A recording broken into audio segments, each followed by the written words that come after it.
All right, audio, video test, 1, 2, 3, 4, 5. Audio test, Stillwater Radio, 93.7, 1, 2, 3.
Hello, everybody. Good evening. Appreciate you tuning in on here on YouTube as our pregame show will begin here in about 10 minutes.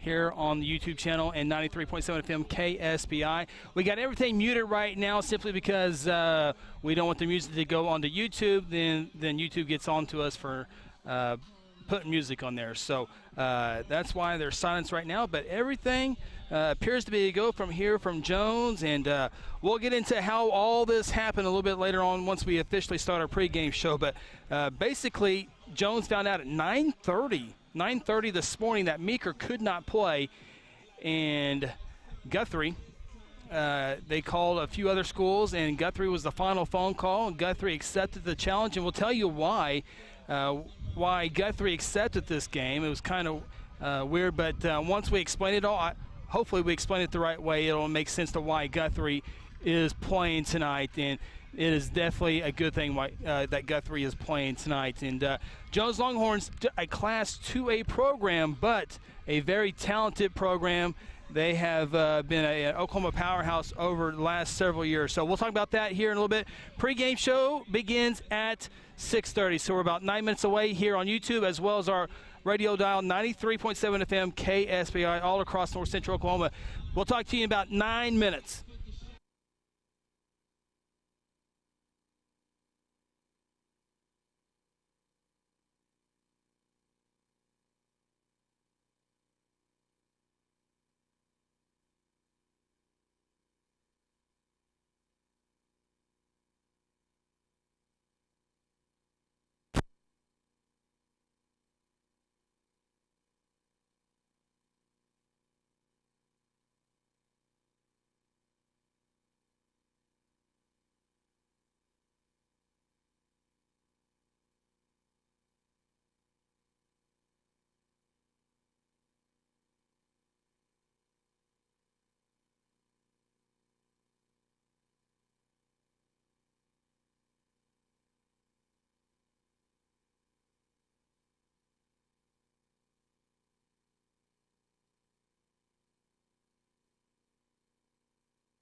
Yeah, well, if y'all hadn't called us today, because our first round playoff, the way it's set, was already said we're not playing.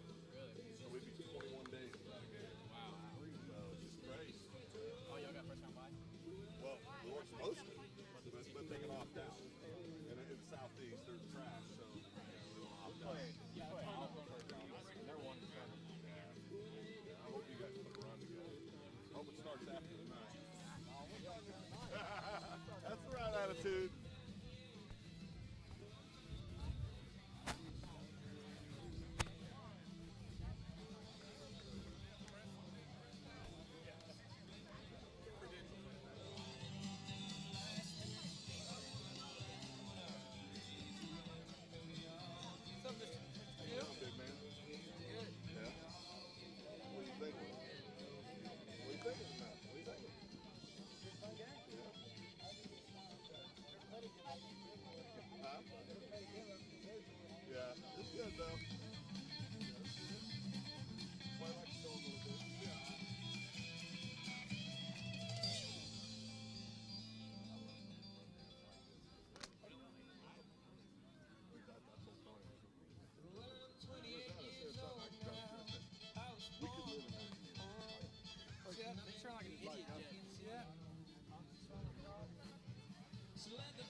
Test, test, test, test. Go again. Test 1, 2, 2, 2.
Jones looking for Keenan Webb, has a step on the receiver, and it's good, and it's hit. 5, touchdown, Guthrie Blue Jays. And the Guthrie Blue Jays are state champions for the first time in school history, and they are celebrating on the field.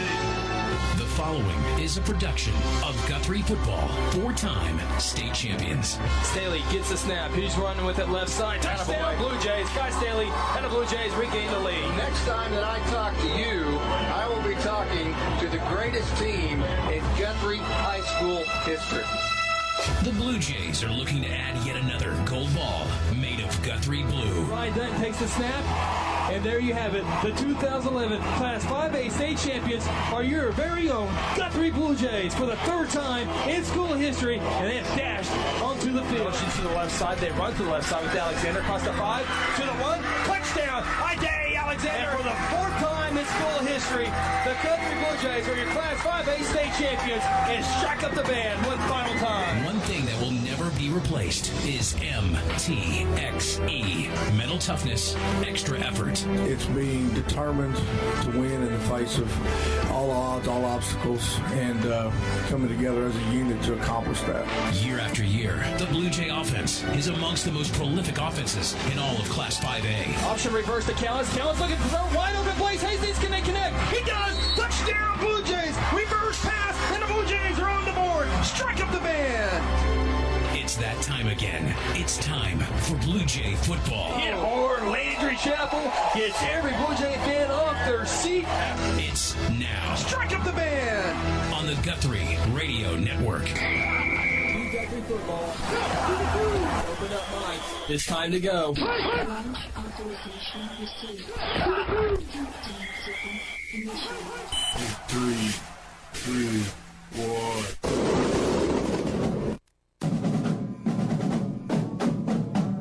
Guthrie Football 2020 is brought to you by Interbank, strengthening our communities through community banking. Golden Chick, the original and still the best. South Point Baptist Church, welcome home. Exton, we build better business owners. Terra Insure Group, insuring your world. John Vance Auto Group, where it's comfortable to buy a car. Generations Church, love God, love people, serve both well. North Church Guthrie, you matter. Mercy Hospital, Logan County, your life is our life's work. And F&M Bank, a neighbor you can count on. Guthrie Blue Jay Football is also brought to you by the Guthrie Tag Agency, A-Team Overhead Door, First Christian Church, Hayes Funeral Home, Sonic at I-35 and Highway 33, and Mary Roberts Farm Bureau, Oklahoma. Welcome to Guthrie Football. The following is a production of Guthrie Football, spanning across the Blue Jay Radio Network. Throws it up for Dante Foster in a triple coverage. Oh my goodness! Are you kidding me? Now, let's go live to the stadium with the voice of the Blue Jays, Chris Evans, and tonight's Interbank Blue Jay Kickoff Show.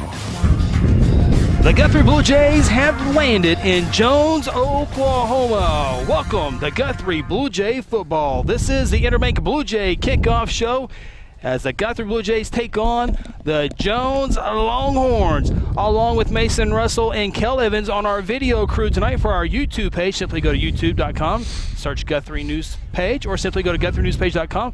Our video is there. Braden Russell on our in studio, in our on-site production. Jordan Leach in Stillwater Studio putting everything together. Appreciate her. Down on the field is Phil Nichols. Seth Robbins, I'm Chris Evans again. Welcome Guthrie Blue Jay Football. And boy, oh boy, what 12 to 14 hours makes. Yeah, go ahead, Phil. It's been a crazy day. I'm sitting in a meeting. I look down and got a call from Chris. I pick it up and he says, "You following this?" And I thought, what, Trump win? I mean, I didn't know what was going on. And all of a sudden it was, hey, we're playing football tonight. So it's amazing. Absolutely. And again, this is the Interbank Blue Jay Kickoff Show. Be sure to visit our good friends over at Interbank at 224 East Oklahoma. Of course, they're on interbank.com as well, 282-0470. Well, this is how it happened tonight. Is Meeker was supposed to be here tonight taking on the Jones Longhorns in a 2-8-2 showdown. And Meeker called Coach Dave Martin. We'll talk about him here in a little bit. At 9:30 this morning said, you know what, we can't come play. Of course, Jones was supposed to play last week against Prague. That did not happen. And so Jones, Coach Martin got on the phone, started dialing up schools after school, and no after no after no. Finally, the phone call to head coach Kelly Beebe about 10 o'clock sealed the deal, and that's how we get here tonight. Of course, Guthrie was supposed to play Western Heights tonight. That game was canceled weeks ago. Well, I think we got to give it up to Coach Beebe and Coach Chappell for having the flexibility to go ahead and schedule this game.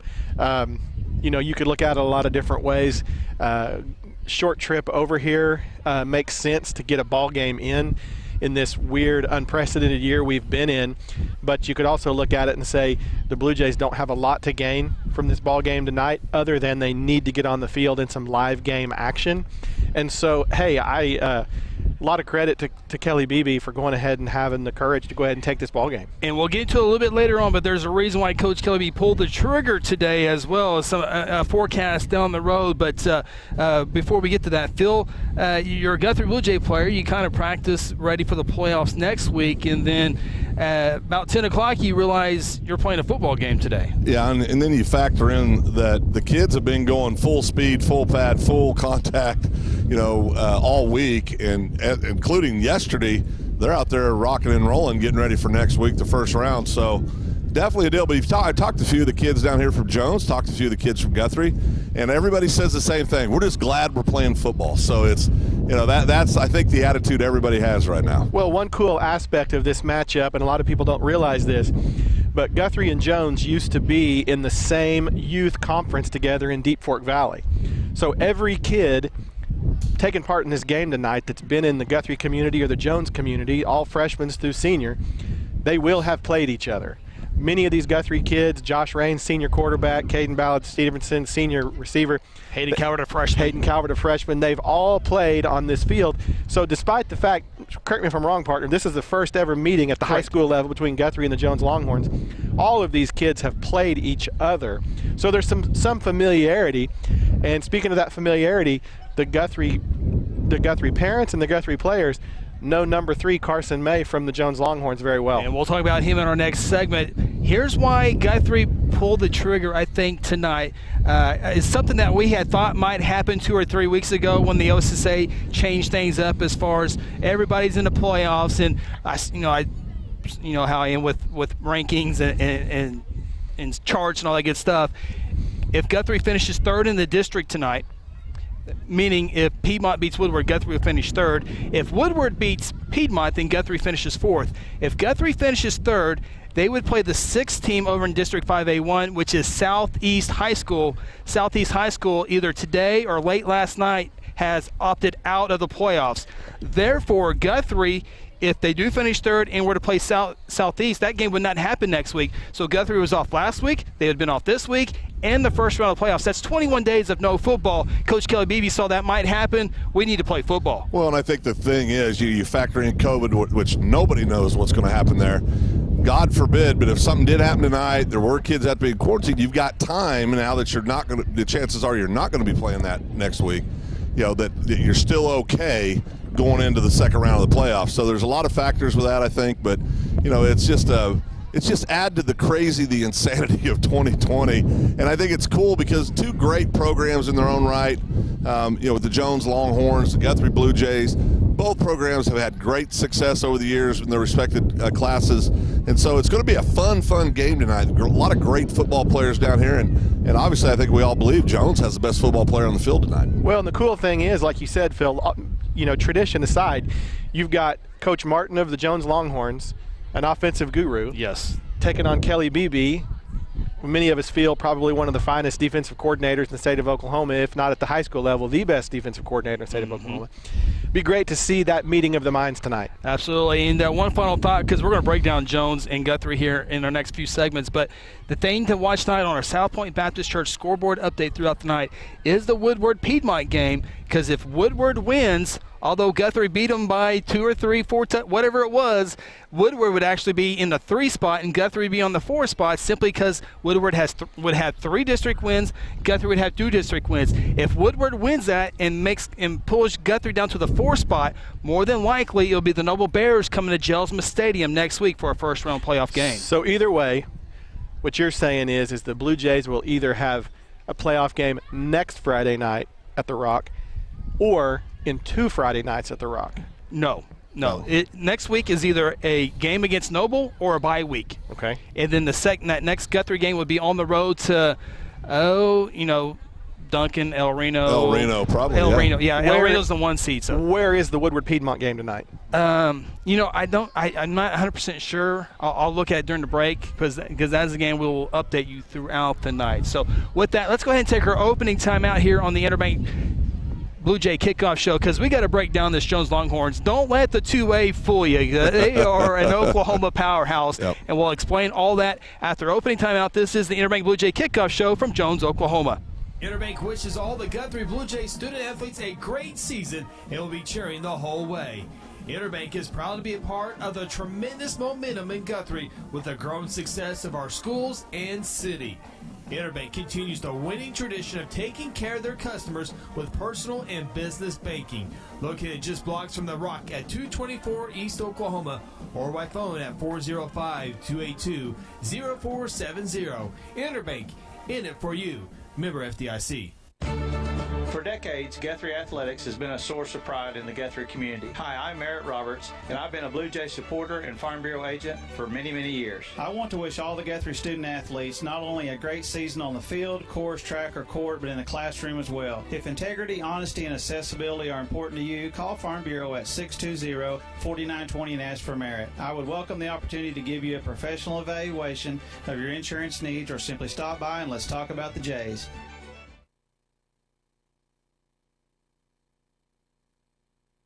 Inter-Bank Blue Jay kickoff show continues here in Jones, Oklahoma. As you can probably tell, we are on top of a press box, so we have some additional wind tonight, and we're trying to figure out what microphone is picking that up. And we've unplugged our crowd mic, and so we'll see. It's Seth Robbins. Okay, it's you, Seth. I told you we should leave him at home. So there's still time for me to go home. All right, so we can plug our crowd mic in. Okay. That's just a little on-air engineering. If everything turned on the right way, everything streaming the right way, of course, we got to have something go crazy here. But anyway, Guthrie on the road here tonight in Jones, Oklahoma. About a 30-minute drive. Nothing too bad on the way over here. And just talking about the Guthrie Jones. Jones, a Class 2A program. Guthrie, a 5A program. But Phil, watching Jones warm up, they look like a 5A program. Yeah, I mean, they've got some football players, and we talked a little bit about in the last segment. Jones has a very, very long tradition and history of success in producing great football players over here. Yeah, I think that people see it on paper. Of course, Jones just recently dropped down to the 2A level, but don't let that fool you. You look at them on the hoof down here, these cats look like they can flat play, of course, led by, and I know we'll talk more about him, but Carson May, who's just an absolute stud, can have 6'5", 6'4", 6'5", 210, 215 pounds, and can flat spin the ball. And they've got some other kids, too, number 8, number 9. Unfortunately, just like the coaches, Chris, we got this game at 10 o'clock. We haven't had a time to do quite as much homework as we normally do, but we'll muddle through it. But you look at them, they've got some players, got 2 kids up around 300 pounds on the offensive line, so they're all there. Well, let me break it down a little bit. Like as you said, I only had a few hours of homework today, but let me break this down to you, Phil. Of course, Jones Longhorns Class 2A football, they were the 3A state champions in 2016. Dave Martin is the head coach here. This is his 13th season here. He has a winning percentage of 75% here at Jones. He's won 120 games, and he's lost 39 games. But listen to this stat, guys. The Jones Longhorns in the last 6 seasons, including this season, 66-8 overall. That's an 89% winning percentage in the last 6 seasons. Well, Chris, I was just doing a little homework myself. Is that better with the wind? That is. I think. I mean, I look like an idiot, but I think it feels better. I think it looks better from down here, Seth. I've just thrown my COVID mask over my microphone. But I was doing just a little Googling it up on the way over here. And this place for the last half decade or so has been an absolute quarterback factory. Yeah. You've had Dax Garman, who, correct me if I'm wrong, didn't he end up at OSU for a time? Yes. A little bit, yes. And then you had David Cornwell, who ended up at Alabama. That's pretty good. Bad. You have J.D. Head, yes, who's at Louisiana Tech. Pretty good. And so Carson May is another in a long line of Jones quarterbacks. And I do know that a lot of talented quarterbacks are moving in here. Yes. It's a factory. To be tutored by Coach Dave Martin. Absolutely. I mean, listen to this. I mean, they've lost 2 games this year. They're 6-2 this year. Last year 10-2. 2018 10-2. 2017 13-1. 2016 14-0. 2015 13-1. They had 2 down years, 6-5, 7-5. Oh, by the way, both playoff seasons. Right. In the 2012 11-3. All they do is win here. Yeah, and I can tell you from experience of bringing kids over here 5, 6, 7, 8 years ago, like Phil said at the beginning, you don't get the sense that you're playing a 2A squad. Their numbers are every bit as equal to Guthrie's. The actual kids, like Phil says, on the hoof. I don't know. You take that into consideration, and just in the pregame warm-ups, they seem like they're fired up and ready to play. Go ahead, Phil. Well, I was going to tell you, being down on the field in the pregame, the other thing you need to factor in, these Jones Longhorns are not intimidated about playing the Guthrie Blue Jays. You can see it the way they walk, the way they're warming up. They're laughing, they're loose, they're having fun. I mean, they're just excited to be playing ball. But these kids, like you said, Chris, they're used to winning, and they're used to competing for championships every year. Let me get you guys' opinion on here. Guthrie practiced all week thinking they weren't playing all week. Yeah. They were getting ready for the playoffs next week, and so they didn't have a whole lot of on-field practice time to get ready for this team. Meanwhile, the other side, Jones has practiced all week. Granted, it was for Meeker and not a Guthrie program. They were expected to play here. The concession stand workers, the gatekeepers, they were all expected to be here on Friday night. Is that a big advantage for Jones tonight? Well, I think because you kept your routine, it would be an advantage. you're going to walk through. Do your walkthroughs the same? You're going to, your Monday you're going to do the same stuff. Tuesday you're going to do the same stuff. Working all the way through. Yesterday, I guarantee you, in preparation for the game, they weren't going full pads. They weren't out there, having collisions. But I think at the end of the day, one thing we do know about head coach Kelly Beebe and his staff, they work pretty well on the fly. They're great at making adjustments, great at getting ready. So I think both sides will be ready, but I think it'd be a little bit of an advantage just because you're able to maintain that consistency and that routine for the Jones Longhorns. Well, I certainly agree. I did talk to a couple of the Guthrie parents on the way in here, and they alluded to the fact, like you had said, Phil, that they went really hard yesterday, not anticipating playing a game. A normal Wednesday, Thursday routine for the Blue Jays would be a lot of walkthrough, a lot of film study, but they went wide open yesterday. And so we've got a lot of gimpy ankles, a lot of sore muscles. I can't imagine that won't be at least a little bit of a factor tonight.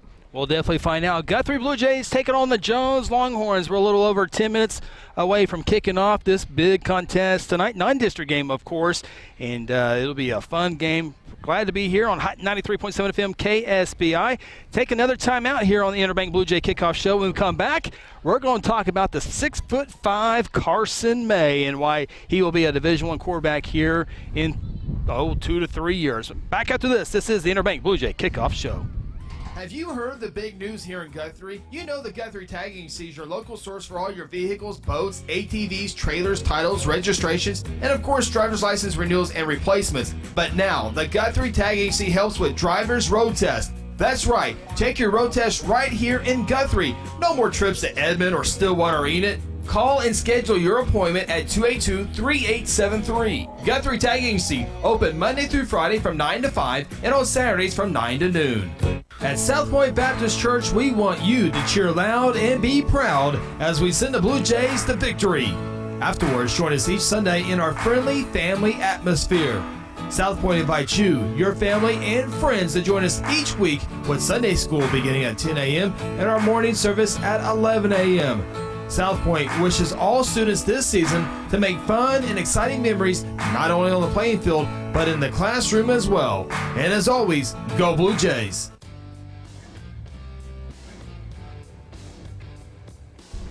Welcome back. Interbank Blue Jay Kickoff Show in Jones, Oklahoma. About a 30-minute drive from Guthrie, Oklahoma. Glad to have you on board. 93.7 FM KSBI for our radio audience. Of course, you can catch us live on our YouTube feed, youtube.com, and then simply search Guthrie News Page. Cal Evans and Mason Russell will be on our video cameras here in just a little bit. Yeah, what a beautiful drive over. Yeah. I mean, what a gorgeous Oklahoma, the quintessential Friday Night Lights community. It's dark everywhere, but right here. Yeah, and perfect Friday Night Lights. And, of course, it is November 6th, and we're talking about how beautiful it is, the drive over here. We're broadcasting on top of the press box. It's a comfortable setup, but it's also, 60-some-odd degrees. If it was 30 degrees, we might have a little bit of a different tone, but this is a great night for football. I know one of us would, Seth. Yeah, well, I'm perpetually cold. This is about my limit anyway. But as Chris alluded to before the break, Phil and I and Chris got to really watch in the pregame a show that number 3 Carson May was putting on. The ball literally explodes out of that young man's hands. It looks like he takes about 2 strides in between yard mics or in between yard lines, and the ball literally, I was marveling. He was out there on that Longhorn throwing out routes to about the 25, and it looked like he was throwing a baseball. Yeah. I mean, the kid has the biggest hands I think I've ever seen. Phil, 6'5", 200 pounds. Yeah, he's all there. He's got, one second, guys, got the greatest song in the world coming on. All right, let's go ahead and join tonight's national anthem. We'll try to cue it up here in a little bit as I think we're ready to go down now. Oh, not quite yet, but Carson May last year, 169 completions for 2,317 yards. He's going to go over that this year, Seth, as he has already thrown for 2,028 yards already. Yeah, and what I saw too, Chris, in the pregame, against only 7 picks. Yes.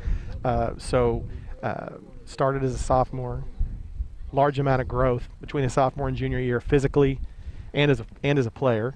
Only a junior. Only a junior. Yeah. Scary kid. 18 touchdowns. Let's go downstairs with tonight's national anthem.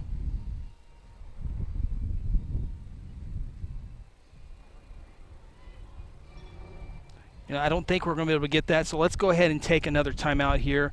Take a timeout. This is the Interbank Blue Jay Kickoff Show. Hello, Blue Jay family. I'm Pastor Hetty. I want to invite you to North Church Guthrie, where you can expect fun, Bible-centered kids and student ministries, life-giving groups, engaging worship, and powerful messages. I would love to see you and your family at North Church Guthrie this Sunday at 9:30 or 11 a.m. at Guthrie Upper Elementary School, where our vision is to love God, love people, and follow Jesus. And remember, God loves you, and go win. You can buy a pre-owned car, truck, SUV, or van anywhere. But why would you buy one without a guarantee? At John Vance Auto Group, our pre-owned vehicles come with our lifetime engine, transmission, and other powertrain components guarantee at no charge. Now that's peace of mind. We offer some of the lowest interest rates, too. Everything you've heard about John Vance Auto Group, it's all true. John Vance Auto Group.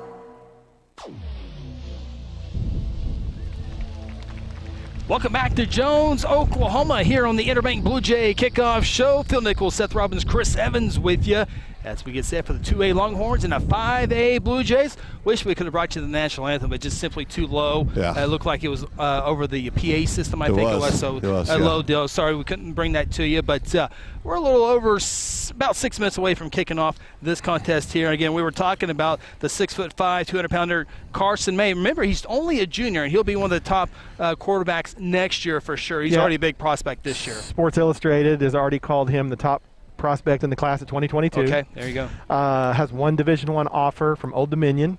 But from the looks of things, it appears like Memphis, TCU, Texas Tech, Oklahoma State, and others have shown interest, and as they should. Yeah. I mean, as a junior in high school, standing here, and I'm no expert, but the kid looks like a college quarterback today. Well, yeah, and the other thing, kind of like Braylon Presley last night for Bixby. Of course, we saw him over at Carl Albert when us three went over there and watched him play. They would have more offers. Carson May and Braylon Presley, athletes like that would have more offers right now. These athletes cannot go on campus at college because of COVID. The dead period is crazy. I'd absolutely be a nervous wreck if I was the parent of a Division I or any Division recruit. I mean, Division II's out on the road right now, but Division I schools are still in a dead period due to COVID. So you'd assume that the kid would have a half a dozen offers at least at this point in a normal year. They're coming, Phil. The offers are coming. Oh yeah, I mean we were talking earlier before we broke for the anthem, but down here on the field, you stand next to him, you get close to him, he's all there. He's got this strong lower body.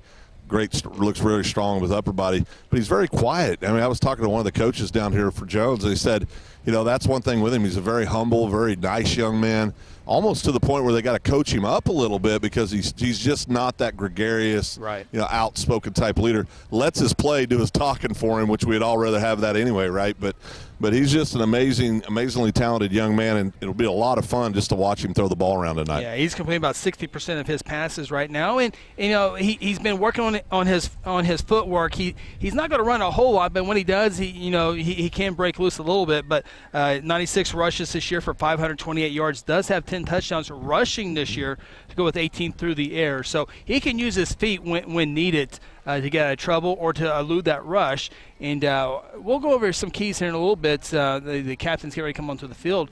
But Carson May throws the ball over the place. It'd be interesting to see, and we won't know this answer on Jones' side, but Guthrie's front five are pretty darn good. It'd be interesting to see how they put pressure on him that maybe he has not seen before. Now, remember, they have played Lincoln Christian and Millwood, good athletes, but Guthrie's up five are pretty strong. I'd be interested to see that matchup tonight. Yeah, Chris, I think that's been a strength of the defense the whole year, the front seven for the Jays. It will – let's go downstairs with the coin toss. We actually have a game tonight, right? Yes, one way or the other. Maybe not the exact person you'd pick to be able to play against each other, but, hey, we got a game tonight, and we're thankful to be here, okay? Yes, sir. You guys seniors or – Seniors, okay.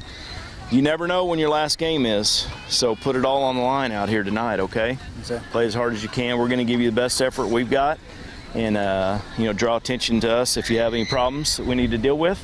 Obviously, you know who's on your team who might be some issues. Same thing with you, okay? Let's try to address that while we're out there, okay? Yes, all right, so Guthrie's the visitors tonight. We're going to let them make the selection on the coin toss. I'm actually going to let it hit the ground. Make sure it's clear. It's down the bottom says tails, and on the top with the helmet says heads, okay? Very clearly marked with heads and tails. You can call it in the air if you like. Tails. All right, he called tails, and it sure looks like tails. So Guthrie has won the toss. That's Josh Raines, the Blue Jay captain tonight, calling tails, and looks like Guthrie will defer. And you know what? I did not get a Jones Longhorn roster. We might be a lot of numbers. be a lot of numbers. We know who number 3 is. We definitely know who number 3 is. But Seth, go ahead on the Guthrie defensive front and the linebackers against May. Our front 7 has been our strength all year on the defense. And as you said, regardless of who they've played, I doubt that he's going to have seen a front 7 like this in 2A football. So it'll be a great test for him, especially a kid who's expecting a lot of Division I offers, how he fares against a 5A front 7. And when they do get home, can they bring him down? That's a good question, and we'll find out after our final timeout. Come back and kickoff between Guthrie and Jones. This has been the Interbank Blue Jay Kickoff Show. When garage door problems occur, don't call a kind of service company or maybe a repair guy. Call Paul Creed at A-Team Overhead Door. Paul owns and operates his company and has over 15 years of experience in residential and commercial overhead door service. Paul provides all garage door services from repairs to installations. With free estimates, Paul will work with you to decide the best possible solution for your garage door or opener problems. Call A-Team Overhead Door today, 405-642-7065. FCC is the place to be. At First Christian Church, we love to support our Guthrie Blue Jays and be all in. We are all in with our athletes, our students, our families, our community, and our faith.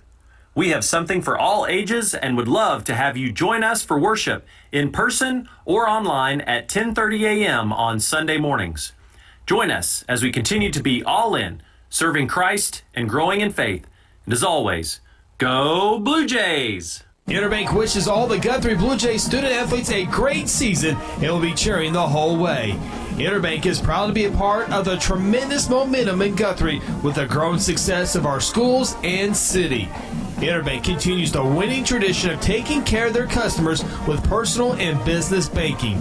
Located just blocks from the Rock at 224 East Oklahoma or by phone at 405-282-0470. Interbank, in it for you. Member FDIC. Number four. The Guthrie Blue Jays have made their way onto the field, as have the Jones Longhorns, and we're seconds away from kicking this one off between the Blue Jays 5-1 on the year, taking on the 6-2 Jones Longhorns. Again, this game was set at 9:30 this morning. Yeah, Chris, I was shocked. I saw I got my handy GNP push notification that said there would be a football game. And I just looked at it and I clicked it off. It's all been election or ice storm. I was like, oh my God, it said there's a football game. It's so good to be playing football. Yeah, and so good not to be watching TV. Absolutely. Turn off the politics and turn on GNP YouTube. There you go. Guthrie Blue Jays will kick right to left on your radio dial. Blue Jays in the traveling blue jerseys with the white numbers. Got the black pants along with that silver helmet. Jones Longhorns in the all-white unis tonight. Green or white jersey tops, green numbers. Blue Jays approach football, and we're underway. Guthrie Jones. The ball will be bounced at the 26. Takes the Blue Jay bounce. It's still live at the 20-yard line. Still live, and now we'll have a puddle for it. And looks like the Blue Jays are going to recover the football. Yeah, it looked like for a second, Jalen Shelf was on that, and then I saw the football moving around a little bit. Saw Ezok practice that a lot in pregame. Jones Longhorns will come up with the football instead. It looked like Guthrie had a couple of chances to get in there. We had it for a second. And so the Jones Longhorns elude trouble on the opening kickoff. So we'll have it first down and 10 at their own 20-yard line. And here comes number 3, junior quarterback Carson May, 6'5", 200 pounds, 152 of 251 passing. It's a run on the first play on the right side from the 20 to the 25-yard line. Cole Whitfield on the tackle. Got a flag in deep from the back judge. Number 8 jumped up looking for a face mask. Let's see if that's what they come up with. Number 9, Cole Whitfield on the tackle. Elijah Reed on the run, and they're going to wave the flag. So it's going to be pickup of about 6 yards. It'll bring up 2nd down and 4. Second play upcoming for the Jones Longhorns. 2 receivers to the far side, 1 receiver to the near side. Boy, Carson May, the quarterback, he stands out in that shotgun formation. It's an empty backfield now. May, pass caught on the far side, a little screen pass to the line of scrimmage to the 30, and down at the 32-yard line. It'll be a first down after a pickup of about 6 yards. Jones will move the sticks. And number 7, Ballard Stevenson right there on the tackle. And as much as we've gushed about May, the Jones Longhorns aren't giving up anything in terms of size at the receiver position tonight, Chris. It was one of those deals that everyone's excited to play football. The defensive backs got the assignment. Oh boy. Okay. So I need to get ready for Carson May in 7 hours. Luke Tarman, now Carson May. First down and 10, low snap. May will run with it on the right side, and Herzl will be there first for the tackle. Maybe back to the line of scrimmage, so it'll be 2nd down and 10. Nathan Wiggins, big 50, helps up the big quarterback. It'll be 2nd down and 10. A minute gone by here in Jones. Of course, Jones did not play last week as Prague had to cancel that game. Meeker canceled, of course, tonight. Guthrie accepted the challenge. 2nd down and 10. May all day to throw. Now out of the pocket, throws it, and it's dropped at the 39-yard line, and the receiver dropped it and would have had many more yards after that. It falls incomplete, however, 3rd down and 10. What an advantage with that height. You saw the pocket start to collapse, and he just stepped away. But my goodness, it's like he's got a periscope back there. It leaves the hands quickly, Yeah, too. It does. Looks like a baseball coming out. So the Jones Longhorns will have a 3rd down and 10 from their own 32-yard line. 2 receivers to the near side. Now a 3rd receiver. It's an empty backfield. May takes the shotgun snap. Here's the pressure, forcing him out of the pocket, and it's going to be a pass over the head, incomplete. Would not have been much, even was completed. And we talked about it earlier, the Guthrie defensive line getting the May, and it proved to be the case there. Yeah, 45, Shaputis putting the pressure on. A little bit of a delayed blitz right there, and May felt the pressure, and really, for the most part, just kind of threw that one away. So Jones Longhorns will punt the football away. 2 Blue Jays back to receive this punt. Number 7, Caden Ballard Stevenson back there. 12 on the play clock. Snap. It's a left foot punt. It'll go across midfield, and it hits a Blue Jay, and the ball's live. And who comes up with this one?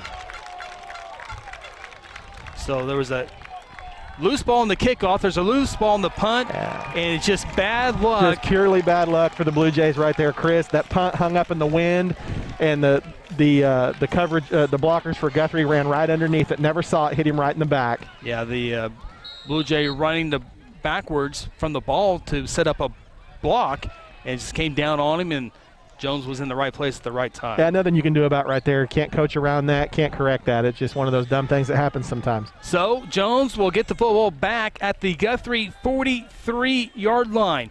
3 receiver set. May will go back to the running game on the left side across the 40 to the 38. About a 4 or 5 yard pickup for number 8, Elijah Reed, 5'9", 160 pounds. And my notes has him as one of the leading receivers as well. So a good athlete there in Elijah Reed. Already seeing good things from number 8, Reed, Chris. And as this strikes me right here, I would have never dreamed in a million years. We're not notorious for being big anyway, but I think we probably are outsized right now in the front. 4-yard pickup, 2nd down and 6. Reed on the right side across the 40, gets the 35, and he's going to be out of bounds near the 30-yard line. It's going to be a nice pickup of about 9 yards. It'll bring up a first down for the Jones Longhorns. All the focus in the pregame, I'm sure all the focus on the limited time the coaches had to prepare for this game was on number 3, May, but so far, number 8, Reed, proven himself a worthy opponent for the Blue JD. We knew that going in as well. First down and 10 from the Guthrie 30-yard line. Empty backfield again. There is a halfback on the left side. Made a throw. Has time. Goes downfield. It's a spiral, and it's caught on the run for a touchdown. 30-yard score for the Jones Longhorns. I think you see right there what we've been talking about in the pregame, what national publications are talking about in Carson May. He just absolutely flicked that ball about 35 yards, and that thing was a frozen rope. Well, we got to see the arm for the first time in person, and it's the real deal, folks. Yeah, absolutely. And like I said earlier here in the first quarter, this receiving crew for Jones is also a very physically impressive group. Yeah, again, it was off the as Jones lines up as if they will go for two. And they do snap the ball, and they'll hand it off to Ray, and then he throws it to a wide-open teammate, and the two-point try is good. Well-designed two-point try gives the Jones Longhorns an early 8-0 lead. 9:43 to play in the first quarter. Timeout from Jones. This is Guthrie Blue Jay football presented by F&M Bank. At Generations Church, we exist to love God, love people, and serve both well. We're a multi-generational, multicultural church that believes in being a light to our city and our region. At Generations, we don't believe that church can be put in a box. We're a church that accepts all people from all walks of life, young, old, rich, and poor, and you will feel welcome at Generations. Join us at 10 a.m. every Sunday at 2524 West Noble in Guthrie, America. You can also join us at generationsguthrie.online.church. Exxon was founded by two combat-proven veterans to help businesses grow from mediocre to exceptional. We know from experience that your culture and trust throughout the organization drive superior performance. Most business owners focus on the urgent rather than the important. They are just struggling to survive. The team at Exxon helps owners identify challenges, build solutions, and focus on growth. Do you trust your team? Does your team trust you? If not, we can help. We are Exxon. Jones Longhorns with 43 yards on their second offensive series after the turnover on the punt. Just dumb luck for the Blue Jays. Two-point try is good. Longhorns have an 8-0 lead. 9:43 to play in the first quarter. Here's a return. It's a short kick across the 35 to the 37. So here comes the Guthrie Blue Jay offense for the first time tonight. And, of course, they're led by the senior quarterback, Josh Raines. Josh Raines on the season, 40 of 79 passing for about 500 yards, has 4 touchdowns, completing 50% of his passes. But he gets it done with the run game, Seth, and averaging 138 yards on the ground. Yeah, it'll be interesting to see this this version of this game, our offense versus their defense. The Blue Jay defense did a good job on that first series, and like you said, you referred to it as dumb luck. It was just dumb luck on that punt. And sometimes right after something like that happens, the wind's out of your sails and you give up an easy one. That scoring summary, by the way, brought to you by our good friends at John Vance Motors. Jalen Allison into motion, left to right for the Blue Jays' first offensive snap of the game. It's a run play for Josh Raines, and he'll be tackled by the ankles as he gets from the 37 to about the 38, 1-yard pickup. Second down and 9, 9:28 to play in the opening quarter. Jones out to an early 8-0 lead. Yeah, it's be best for the Blue Jays to settle in here, Chris, pick up some yards, pick up a first down, get comfortable in this ball game. Josh Raines and the Blue Jays will go with trips receivers to the far side.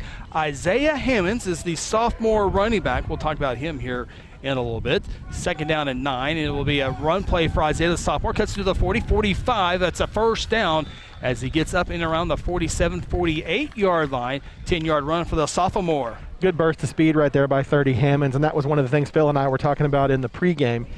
You would like to think, it remains to be seen, but you would like to think we would have the speed advantage in this ball game. Isaiah Hammonds averaging 92 yards per game, rushing the football, has 8 touchdowns as well. Good first down run there for him. It's first down and 10 near midfield. Isaiah Hammonds between the tackles this time. We'll get into Jones territory at the 49-yard line.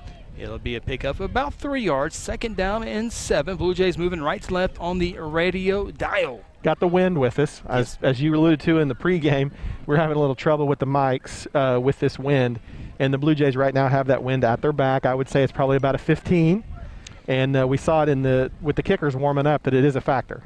Second down, we'll call it 7. Josh to throw for the first time. It's caught by Caden Ballard-Stevenson. 30, 25, 20, 15, 10, 5. Touchdown, Blue Jays, as they pull within 2 of the Longhorns. KBS with the touchdown from 49 yards. Great play call right there. We come out, we run the ball first with Josh. Two quick runs by Hammonds, and then hit him with the play action on the slant. And like I alluded to, there's the difference. One advantage we have in this ball game is that speed of number 7, Caden Ballard-Stevenson. Great ball delivered by Josh with had a lot of mustard on it, and Stevenson snatches out of the air and takes it to the house. This might be a good one here tonight, folks. Izak on for the PAT. Josh Raines to hold this one as Blue Jays will kick it on the left side of the radio dial. Snap, hold, kick. It's barely there is the hold. The kick barely gets through as well, but it's good.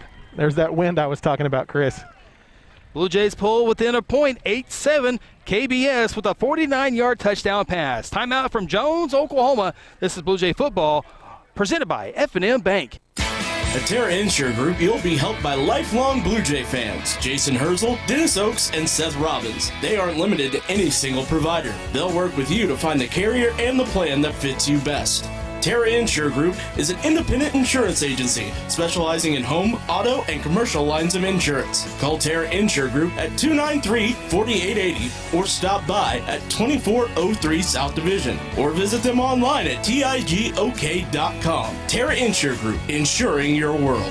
Hayes Funeral Home is a proud supporter of the Guthrie Blue Jays from the first game all the way to the championship game. With years of experience in funeral service, the Hayes family brings compassion and professional service during difficult times. Owners Chuck, Lynette, and Hope take pride in providing families and their loved ones.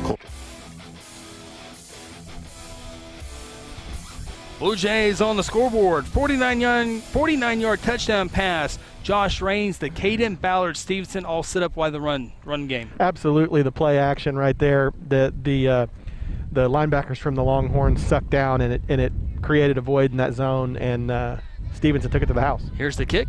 Fielded at the 25, center of the field to the 30, 35, and down near the 40-yard line, and Jones Longhorns back onto the field. Well, Phil, we've seen the offense, Carson May. He can definitely throw the ball. As we know, the DBs are going to have to fill their position tonight, but the Guthrie defensive 7 up front has to help him out getting pressure on May. All right, we'll get back to Phil here in a minute. Okay, I think we got Phil. Go ahead, Phil. Oh, what I was going to tell you is, one thing, you talk about the 2A, the 5A, both great programs, but down on the sideline, they scored that first touchdown. They came off the field. It wasn't like they were, they weren't surprised. They expected to be able to do that. So this is going to be, I think, Chris, you said, could be one whale of a football game. Pass on the near side, caught behind the line of scrimmage and up to the 40-yard line. Not much there, maybe a yard at most. And so we kind of see the strategy here. Again, head coach Dave Martin, an offensive guy. Yeah. The short passes, suck up the safeties, go deep. And getting his guys, they were tuned up before the game. They were fired up. He's getting them calmed down, getting the jitters out, getting them in a rhythm. Now they're in a little bit of a different formation here, Chris. Twin receivers stacked to each side. Carson May will hand it off to his running back, and he goes nowhere. Shaputis takes him down, and forward progress will lose him back to the 39-yard line, about a 1-yard loss. And so it'll be a 3rd down and 10 play. Shaputis already in the backfield a couple of times, and now a big tackle for loss. He's had a big season, Chris. He's always disruptive, and I think they've kind of fiddled around a little bit with it. You've seen Herzl a little bit at linebacker, but I think between him and Shaputis on the ends, the Blue Jays are 3rd down and 9. May forced out of the pocket by Cole Madison and then throws it at the feet of his receiver. Really not that close of a pass. Cole Whitfield on the coverage. But once again, the pressure forcing May out. May on the run could not deliver the ball. And Jones will have to punt for the 2nd time. Well, like we talked about, offensive guru Martin versus defensive guru BB. BB's no dummy. He can't let May stand around back there like a statue. So good to see the Blue Jays get pressure on number 3. Make it a little more uncomfortable for him and kind of cast some doubt. You mentioned the wind. You were off 4 degrees. It's gusting at 11. 65 degrees, November 6th. But what about at this elevation? Oh, you're talking about for us. For us. Okay. May punts the football away. Guthrie did not send anybody deep this time. As it spins across the 25, it'll die at the 22-yard line. And I do have Carson May numbers. That was his 7th punt this season, averaging 30 yards per punt. Yeah, you get that little setup, that mid-depth shotgun right there that could be a quick kick or could be a pass. So if you're the Blue Jays, you got to be really careful right there, and that's why they didn't have anybody back deep. So first 4 and out, or we'll see what happens. Ball finally landed at the 22-yard line. It'll be 1st down and 10 for the Blue Jays. Isaiah Hammond's in the backfield with Josh Raines, the Blue Jay quarterback. It'll be Isaiah trying to get the edge, and breaks a tackle, but then there was third and fourth Jones Longhorn in the air to hit Isaiah for a loss on the play, maybe a 5-yard loss there as Isaiah kept stretching, and allow Jones to come finally get him for the loss. Yeah, at some point you got to put your foot in the ground and get back what you can. Tough on offensive coordinator to be behind the chains. Loss of 4 officially, 2nd down and 14. Blue Jays with Ty Eaton and Jalen Ellison, the receivers to the near side. KBS on top of the formation by himself.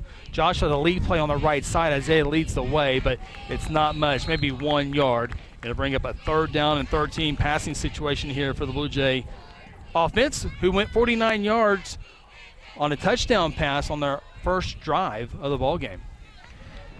Yeah, 3rd and 14 here, Chris. Deep in your own territory. You know, I don't know if you just get what you can right here and punt it away, or you try and put it in the air. Ball's at the 20-yard line. 2 linebackers, 3-man front. Rolling to his near side, plants the foot, dumps it. It's going to be intercepted at the 25-yard line. Was his knee down? It was, and just a poor thrown ball there by Josh Raines, his 5th interception of the season. He was trying to hit a halfback tight end, Carson Wilder, missed him big time, and now Jones with great field position, leading 8-7. Chris, if number 11 doesn't catch that on a knee, that's a pick 6. Yeah. So we're lucky right there. And as I said right before the play, you know, I don't know what anybody's strategy would be, but that's always the danger when you're backed up and you're there in your territory and you're that far behind the sticks that something like that happens. So we don't want to give Carson May too many free shots tonight. That's the 2nd turnover for the Jays. Yeah, May and the Longhorns took advantage of the first turnover. See what they do with the 2nd Guthrie turnover. May will run with it on the left side. Not much there. Then grabbing the ankles nicely there was 49, Zachary Thompson, as May's tackled at the 23-yard line. So a 2-yard pickup, 2nd down and 8 for the Jones Longhorns in the all-white unis, green numbers. Yeah, kind of the same look as you guys saw last week, right? Bishop McGinnis? Yeah. Yeah. May, they had a good quarterback too. May comes to the near side, throws a fastball, was a foot down, and it does look like he did get a foot down. 1 foot's all needed in high school. Down at the 12-yard line, it's an 11-yard pickup, fresh set of downs. Daggone it, partner, the one night we don't have replay. Yeah, I know. That was a great snag, though, and he definitely had 1 foot in. He definitely did. That was a great catch, and I wonder how many times they work on that, a little out to the sideline and 1 foot in. And well, if you didn't know any better, it looks like a lot. It sure does. 1st down and 10 from the 11. Jones can get 1 more 1st down inside the 2-yard line. 1 back set with May in the shotgun. Halfback on the right side. They run with May on the right side, and he'll get to about the 7-yard line. God, all he's got to do is lay down, and he gets 3 yards. Yeah, 6'5" frame body. We were kind of talking to some of the Jones dads in the pregame, and they did say one of the things they're working on with him is footwork, and you can see that's definitely a need for him. 5-yard pickup brings up 2nd down and 5 from the Guthrie 6-yard line. Jones leads Guthrie 8-7. Both teams with passing scores here in the first quarter. 4:31 left here in quarter number 1.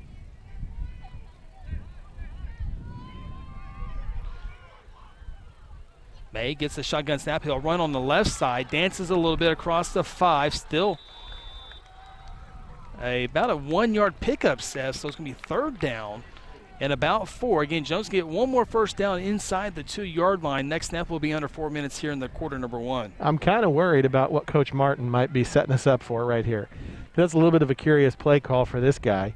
You know, May doesn't appear to be setting any land speed records with his feet, so interesting play call back-to-back there. And it's a non-district game, so Coach Martin can be a little bit more aggressive offensively, you think, as well. 3rd down, we'll call it a long 3. May stuffed Jackson Walters. Little bitty Jackson Walters takes on the big 6'5" Carson May and wins that one. It's 4th down and decision time for Coach Martin. I would certainly think he'll leave his offense on the field. Yeah, absolutely. Again, just 3 kind of quarterback lead plays right there, Chris. Yeah. Not quite sure what they got going. I don't know if they think that they're running into the strength of the Blue Jay defense. Jackson Walters, 5'9", 160. Oh. 4th down, and it's going to be, I would say, the scoreboard says 4th down and 1. I think it's going to be closer to 4th down and 2. Regardless, we'll see if it's another run play here. 10 seconds on the play clock, and I think Jones might be taking a timeout to discuss this, and they will. We'll go ahead and leave it here. We've already caught up on our breaks and looking good there. 3:04 left in quarter number 1. Jones leads Guthrie 8-7. And Phil, get your initial thoughts on this one. Well, right now we have the tale of two sidelines. We had a team on the Jones sideline that's excited, fired up, and the Blue Jays sideline is flat. And there's not any other way to say it. I think, and we kind of talked about this, Seth. You come in a 5A team, we're playing a 2A team. We're talking about kids. I don't care how much you coach them up, they still think, oh, there's just no way, there's just no way. Well, I think they're learning in this first quarter. That doesn't have a darn thing to do with anything because these cats can flat play football. Well, you're a 15, 16, 17-year-old kid. It doesn't matter how big of a school you're at, you can always whip the guy in front of you. That's right. And right now, I feel like we're treating this maybe like an exhibition, and they're not. Well, listen, program like the Longhorns have, much like the Blue Jays, great success. It's hard, and it's a reality. I don't care how much you try to tell them. You're coming from a larger school, you think, oh, we're going to strut in there and lay a half 100 on them and show them how to play football. Time out. I mean, I'm telling you right now, we're in for a ball game. Absolutely. Jones will indeed go for it here on 4th down and a long one closer to 2 yards. Guthrie jumps. I don't know. We had motion. Or was it motion on Jones? I had the right tackle moving first, 55. Well, Zach Thompson was lined up right in front of him who jumped. We got flags everywhere. We got officials coming in from everywhere. That right tackle looks guilty, guys. He looks call will go against the Blue Jays. Thompson throws his hands up in disgust. And there's always that factor too, Phil and Chris. You know, you come in here, you got to play clean. You absolutely got to play clean. So the penalty on the Jays sets up. Well, it's half the distance. Might close to a measurement? Is that I don't think that's an automatic first down. It is half the distance. Now the officials are talking. It looks like that yard marker is within inches of the first down marker. I think they're going to have him. No, it's going to be 4th in inches. Well, the down box has it as first down. I think he's switching it back. There it is. So it is 4th down and inches. Boy, wouldn't this be the easiest call in the world, just to run May and just lean forward? Well, you would think, but they've done it 3 times in a row already. So 17 on the play clock. Jones looking at the sideline for the play. He might be able to break the plane from where he's at. Elijah Reed is the running back on the side, and they will run it with May. Did he get into the end zone? He did. Touchdown, Carson May from 1 yard out. Spade Poole pleading his case that the ball was out, but I do think he broke the plane before the ball came out. So, partner, you and I talked about it on the way up here. What would we rather see? We really wanted to see a good ball game, and I think we're going to have one. Absolutely, and you just early on, you just hope Guthrie's offense can keep up, because it looks like Jones is going to be able to move the football as expected. Again, that's the second turnover on the Blue Jays that Jones cashes in for points. Yeah, 2 big turnovers, a costly penalty. Now here's another 2-point try. Reed looking for another halfback pass, and Blue Jays will swallow him up this time. 2-point try is no good. 2:59 left in quarter number 1. Jones up by a touchdown now over Guthrie, 14-7. Timeout. This is Blue Jay football presented by F&M Bank. Sonic has every slush flavor someone could ever want. This is basically slush headquarters. Where sour blue raspberry plans world domination. Well, not if Lemonberry has anything to say about it. Lemonberry? You're already sour. Come to the sour side. Never. I'll never join you. Refreshment just got colorful with new slush flavors like blue raspberry made with Nerds candy. And start your day with the 99-cent morning drink stop. Sonic at I-35 and Highway 33. This is how you Sonic. There's one big difference between Vance Auto Group and the other dealers: transparency. We show all the discounts and rebates on our website long before you arrive. See your monthly payment, your current vehicle's value, Carfax, and everything about the vehicle you're interested in buying. You can even buy any vehicle, new or pre-owned, without leaving home, right from our website. Buy with transparency at the John Vance Auto Group. John Vance Auto Group. The Jones Longhorns kick it off. It's going to be a short kick to the near side. It's fielded at the 35, and down at the 40-yard line. Blue Jays with great field position. It'll be first down and 10, trailing 14-7. Carson May, a 1-yard touchdown run as they go on a 25-yard drive after the interception by Guthrie. And so again, with 2:55 left in quarter number 1. Jones 14, Guthrie 7. That is your John Vance Motors scoring summary. Like we said, Chris, two pretty costly turnovers, 14 points off turnovers. And, if you're the Guthrie offense right now, you've got to come out here and establish something. We hit them with the quick touchdown on the slant to Stevenson, but we need to establish the run and keep number 3 on the sideline for a bit. 2 receivers to the far side, 1 receiver to the near side. Carson Wilder, the halfback, lines up on the left side. Isaiah gets the carry to the 45, down at the 49-yard line. That'll be a 9-yard pickup for the sophomore running back, averaging just under 100 yards per game. Second down and 1. Yeah, you'd think we could make some hay with that play, Chris, with this 3-man front. Guthrie is to the line of scrimmage, and the official on the far side says you spot the ball wrong off of this foot. He got the 49, not the midfield range. So second down and 1, half a football off. Jays to the line of scrimmage. 2 receivers far side, 1 receiver to the near side. The ball's on the near hash mark from the Jones bench. Josh runs along right guard, right tackle across the 45, trying to break a tackle as he will be finally brought down at the 43-yard line. Tough run there by Josh Raines. It's a 6-yard pickup and a fresh set of downs. Absolutely, and this is just what the doctor ordered for the Blue Jays. To come out here and maybe establish a little something in the run game. Like we talked about earlier, it's not like we've got a size advantage on them at all, but we need to keep the ball in the offense's hands. Jones at 3-4 defensive scheme for the most part. They do have 3 down linemen. You see the 4 linebackers out there. First down and 10 from the Jones 43-yard line. 3 receivers. Josh to throw. Had Caden Ballard-Stevenson open, could not get to him. Now he runs with on the far side. He's at the 40, puts a foot down to the 35, and fumbles the football. And they're going to say he was down. And so it'll be a pickup of 8 yards. And, guys, I don't know if you saw, but KBS was streaking wide open down the middle, and Josh simply didn't see it. Yeah, disaster averted right there, Chris, because we're one official's opinion away from giving it back to him again.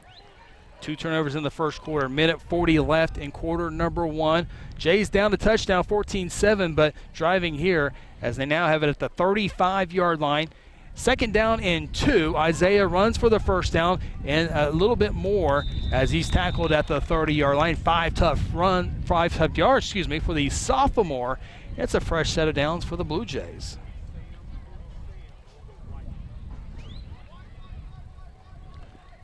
Okay. Again, Jones High School. Beautiful school. Yeah, it really is, Chris. Beautiful school. It really is. We pulled in here. You remarked on that. It's really a great-looking place. First down and 10 for the Jays. They'll keep it on the ground with Isaiah. He'll get across to the 25, 5-6 yards there. Comfortable second down and 4 upcoming as we go under a minute to play in quarter 1. If our good friend and past partner Casey Porter is listening, we also got to see a beautiful baseball field. Yes. Sprinklers going, grass is green. Just over our right shoulder. Second down and 4. Jones Longhorns, as good as they are in football, they are equally as good in baseball as well. Good program. Second down and 4 for the Blue Jays. Josh in the shotgun, rolling to his near side. Here come the Longhorns, and down goes Raines at the 35-yard line. It's going to be a loss of 10 yards. And just like that, Guthrie's behind the chains. We'll see if they get one more snap off here with 23 seconds left on the game clock. Not exactly sure I understand that. We're eating them up on the run game. Number 3's over here on the sideline. Best place we can have him be. Like to just see him keep chipping away 3, 4, 5 yards at a time. Guthrie with 8 on the game clock, first quarter clock. Don't think they're going to get a snap off here. Down to 4 seconds. They are at the line of scrimmage. 2 seconds. They do get a snap off on third down and 13. Raines into the end zone and over the head of Jalen Allison by a good distance. And that's the final play of quarter number 1. We'll see what the Blue Jays do on 4th down and 13 when we come back. Jones 14, Guthrie 7. This is Guthrie Blue Jay football presented by F&M Bank. Sometimes you need immediate care and can't get in to see your doctor during regular hours. With Mercy Convenient Care in Guthrie, you can walk in without an appointment and get the medical attention you need at a lower cost and with shorter waiting time than your local emergency room. The Mercy Convenient Care is located at 2919 South Division. For any concerns, call 405-282-6301. Services are provided by Mercy Hospital, Logan County. Choose Guthrie. Choose Mercy. Interbank wishes all the Guthrie Blue Jays student athletes a great season and will be cheering the whole way. Interbank is proud to be a part of the tremendous momentum in Guthrie with the growing success of our schools and city. Interbank continues the winning tradition of taking care of their customers with personal and business banking.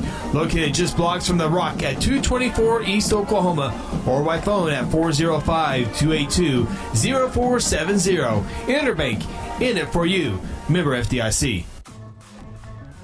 We get set for quarter number 2 here in Jones, Oklahoma. Longhorns leading the Guthrie Blue Jays 14-7. 4th down and 13 for the Blue Jays. They will go for it from the Jones 35. Raines has time to throw, and it's caught by Jalen Allison. It's going to be good enough for a first down as he goes across the 20, finally whistled down at the 17-yard line. Jays needed 13. They get 18. What a throw, Chris, and catch right there. And what a gutsy call by offensive coordinator Jason Rice. Couldn't ask for a better outcome for the Jays. I'm not saying the game has the feel of getting out of hand, but we really need to put some more points on the board, obviously. First down for the Jays. What a throw. Ball spotted at the 19-yard line. Raines gives it off to Isaiah between the tackles, breaking a tackle at the 15, and then a couple of Jones Longhorns join the party, and they strip the football away. And the ball is still loose at the 25. And who has it? Looked like Jones had it a couple times. No official word yet. Jay's trying to avoid their third turnover, and they cannot do it. Kind of surprised they didn't go forward progress right there, Absolutely, Chris. I agree. I think he was being driven back. I don't like that call at all. No. You know, you got a 5'7", 130-pound sophomore that's been driven back 5 or 7 yards. You got to blow the whistle. You got 19 arms in there trying to rip the ball out, and you got to blow the whistle. That's a bad call. Yeah, I thought the progress was definitely stopped there for a while, especially when you have 4 or 5 guys trying to bring you down at the same time. And anyway, that is the third turnover on the Blue Jays. First down and 10 for the Longhorns, and they'll keep it on the ground with Carson May, the quarterback, gets the edge to the 30, 35, lowers the shoulder as he took on Caden Ballard-Stevenson. And he's going to be actually stepped out of bounds at the 37-yard line. However, it is an 11-yard pickup and a fresh set of downs. Well, Chris, the Blue Jays just need something good to happen. Yeah. We need to force a turnover. We need to get a score in the special teams. We need to get something going right here. All the momentum rests on the Jones sideline. Jones lead the Jays by touchdown, 14-7, just underway, quarter number 2. Jays did not know they were playing football until about 10 o'clock this morning. May hands it off to his running back. He's stuffed at the 25. They'll give him forward progress at the 35. Forward progress to the 37. No pickup. Second down and 10. That's a good point you made. You know, we're not in the excuse-making business. Right. It is what it is. It is what it is. Yeah. At 9:45 this morning, you think you're off till next Friday night. You practice that way. And you practice that way, and here you are. And it's not like you're playing, a junior high team. Right. Right. Far playing from one of the best teams in 2A. Second down and 10. Men in the motion. That's Reed, left to right. Made a throw here. Has time. Now, here's the pressure, and he has to throw it away. And good job there by Jackson Walters. DeAndre Jones on the coverage as the pass was incomplete. The fastball there by the 6'5" May, but Jackson Walters with the pressure. I think the formula is evident. You got to make that kid move his feet. Yeah. If he moves his feet, the accuracy goes out the window. Yes. So we just need to dial up the pressure and stay after him. And Kelly Beebe's pretty darn good at that. It's just, do you trust your DBs to go one-on-one with these Jones receivers? Third down and 10. Made a throw. Here comes the blitz by the Jays. It forces May out. Thompson with the blitz. And then the pass is broken up at the 47-yard line. What coverage there by Dion. Dude, that was as clean a coverage as you're ever going to see. That was an excellent play from the junior DeAndre Jones. And as we said, if you make 3 move his feet, good things happen. Yeah, and Coach Beebe dialed up the blitz there. Well, 49 Thompson's always putting pressure on. Right, and everyone came in there, and that was a good job. Now, Jones appears they will have to punt the football away here, 4th down and 10. Second punt of the night.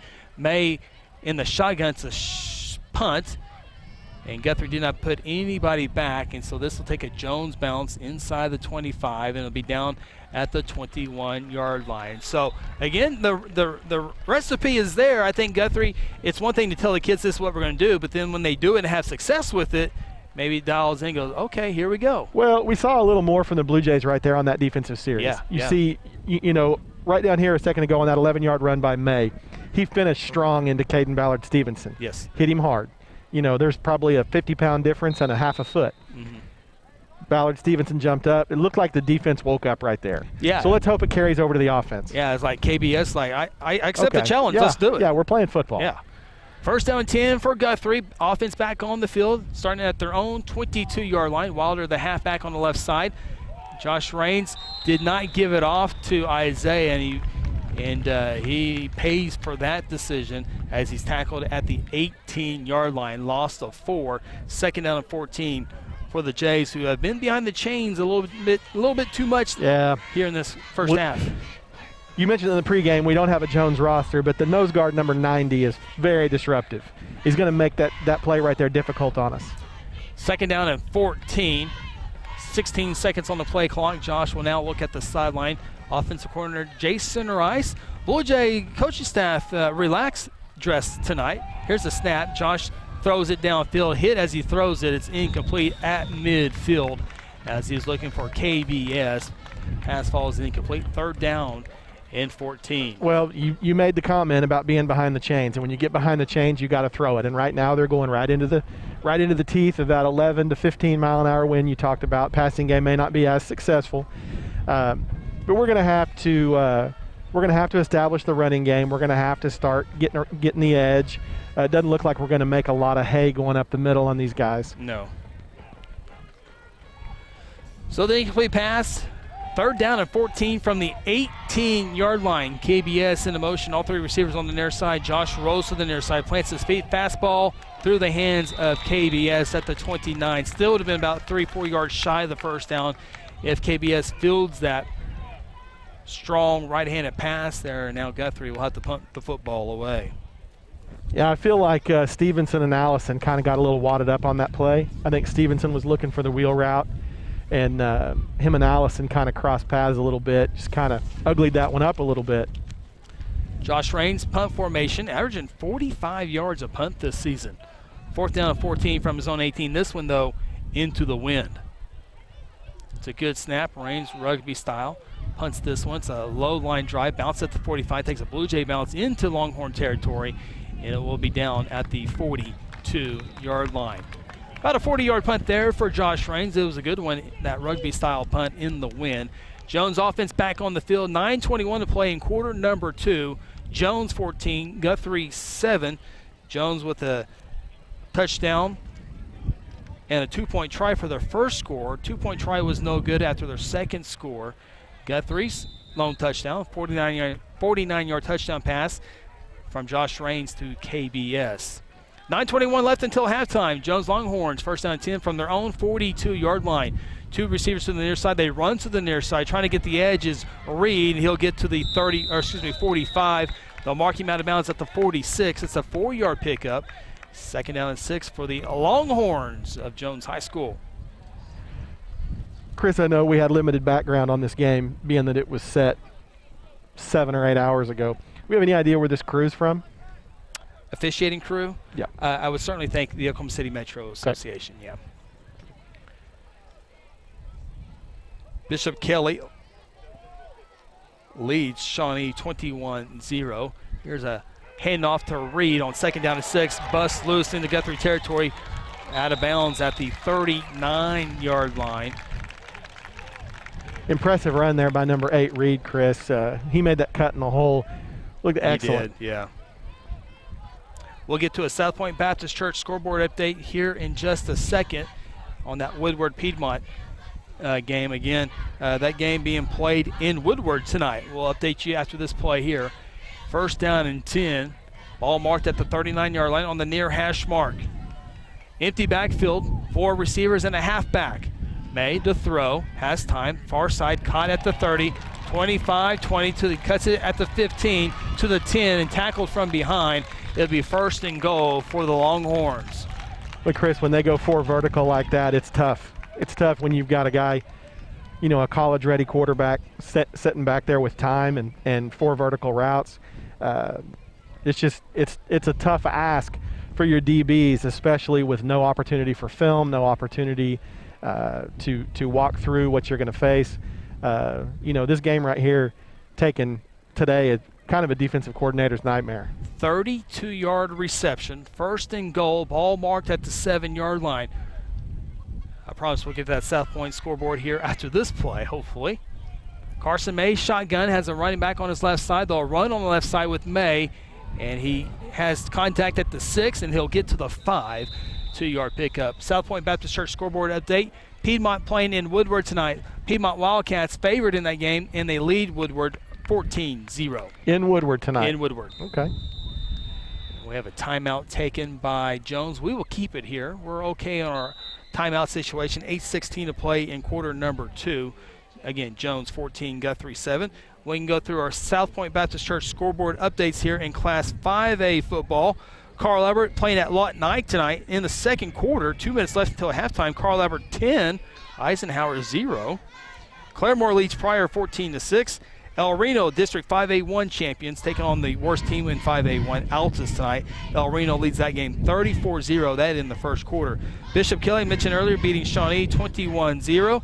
Coweta, big victory last week over Bishop Kelly, has a 21-0 lead over Durant. Collinsville moved up a couple of spots in the 5A rankings, leads Tahlequah 21-7. Ardmore hosting MacArthur tonight, 14-0. Ardmore Tigers on top. Duncan leads Southeast 21-2. And again, Piedmont leads Woodward 14-0. One other score, Bishop McGinnis in Guyman tonight. The Irish lead that game 27-0. That is your South Point Baptist Church scoreboard update. 2nd down and go from the 4. Jones goes through the air for the pass. They want pass interference, do not get it. KBS, good coverage in the end zone. Ball falls incomplete. It'll be 3rd down and go. That's that old Tim Tebow play, Chris, from the 07-08 Florida Gators, where May almost went down to a knee and then kind of popped up with that jump pass. And Stevenson didn't take the bait, and it was good coverage. No pass interference there. Oh, you football fans know about the jump pass, right? Yeah, well, that was the last year I feel like I really, really, really cared. 3rd and goal for the Longhorns from the 4. Back to the run game, back to Reed. Breaks a couple of tackles and down at the 1-yard line. Looked like he was going to be hit for a loss, but nice athletic play. He almost got in the end zone. Boy, Chris, that kid is a spark plug. He is. Kind of got a little bit of a Presley thing going on from Bixby. 4th and goal from the 1-yard line. Obviously, the Longhorns will keep it on the offense on the field, leading by a touchdown, trying to go up 2 scores. May hands it off to Reed, and he's into the end zone. Jones increases their lead, 20-7. PAT or 2-point try upcoming. Well, Chris, we're just going to have to quit getting behind the chains. We're going to have to quit turning the football over. This is as good an offense. Wouldn't you say this is as good an offense as Guthrie's faced all season? I mean, I know you guys just saw McGinnis last week. I wasn't there. It would be McGinnis would be the other one, and McGinnis is pretty good offensively as well. But give me a few more minutes on this to dissect this Jones offense and try to compare it to McGinnis. And the 2-point try is no good. And so the score stays 20-7, 7:40 to play until halftime. Timeout from Jones. This is Blue Jay Football presented by F&M Bank. Today I'm sharing Golden Chick with the world. Are you ready to taste Golden Chick for the first time? 100% tenderloin, that's where the golden tenders come from. Marinated for 24 hours. It is amazing. Then we also got the rolls, made fresh. It feels like they were just baked. You know why it feels that way? They were. Every time I go, I like to get extra rolls, so I love it. We are being kind of photobombed right now by the one and only Clucky. Have you met Clucky the chicken? Don't get too starstruck. He's just a regular guy. One taste, and you're golden. Golden Chick. He's on Tender. That's like a chicken dating app. Hello, Blue Jay family. I'm Pastor Hetty. I want to invite you to North Church Guthrie, where you can expect fun, Bible-centered kids and student ministries, life-giving groups, engaging worship, and powerful messages. I would love to see you and your family at North Church Guthrie this Sunday at 9:30 or 11 a.m. at Guthrie Upper Elementary School, where our vision is to love God, love people, and follow Jesus. And remember, God loves you, and go win. Jones Longhorns back into the end zone. Reed with a 1-yard touchdown run. His first touchdown of the night. That touchdown gives the gives Jones a 20-7 lead. 2-point try again failed. Kickoff return here at the 35 to the center of the field to the 40, down at the 42-yard line. First down 10 Blue Jays. That scoring segment, of course, brought to you by our good friends at John Vance Motors. Jalen Shelf on the return. It's not like you have to, but boy, this Guthrie offense got to get something going. You want points here, but you got to get something flowing. You got to sustain a drive. Yeah. You absolutely got to sustain a drive. Trips receivers to the near side. Josh Raines in the shotgun, hands it off to Isaiah Hammond, breaking some tackles into Jones territory. And still moving his feet across the 45. When's the whistle coming? We need to hear a whistle. Still no whistle, and they're going to let him play all the way to the 41-yard line. That time, that was okay, but it looked like the whistle could have been blown 5 seconds before that. 17-yard pickup for Isaiah Hammond. They're going after the football. They're ball-hawking aggressive defense, and so we've got to take care of it. Jay's to the line of scrimmage. They snap the ball quick. Another handoff to Isaiah between the tackles. Jones is ready for it this time as Isaiah picks up 2 yards from the 41 to the 39. Second down and 8. Coming up on 7 minutes of play until the Golden Chick halftime show. Jones 20, Guthrie 7. Jones jumped out to an 8-0 lead. Guthrie made it 8-7. Jones with the last 2 scores, though. Second down and 8. Trips receivers to the near side. KVS, Ty Eaton, and Jalen Allison, your receivers. Jays would have tied in there as well. It's a high snap. Josh gets it. Runs on the left side to the 35, to the 30. Still on his feet to the 25, and finally down at the 24-yard line. 15-yard pickup. And here's that Blue Jay offense sustaining the drive here, looking good. That's what we need, Chris. We need that. That's obvious. That's gonna be, how we're gonna move the ball against these guys. Carson Wilder tied in on the left side. Good offensive line up front. 4 juniors on the offensive line. First down and 10. Back to Isaiah. And Isaiah will pick up 3 or 4 yards fine. To the 20. Yeah, that's perfect. Perfectly fine. Perfectly fine. And it all boils down to your philosophy and what you're thinking. If you're the Blue Jay head coaching staff, depending on how you're looking at this ball game, are you coming out here with the sole purpose of trying to win this game? Are you working on things for the playoffs? What are you doing? But I would think that they'd really like to establish the run right here and put one in the end zone. Second down and 7. Jays will check the sideline. 15 seconds on the play clock. Mason Campbell, Joe Matthews, Blake Schwartz, Jared Dean, Devon Moore. Blue Jay offensive line. Second and 7. Play action. Josh rolls, stops. Now he'll run with it. Gets to the 20. Gets the edge to the 15. Down to the 10.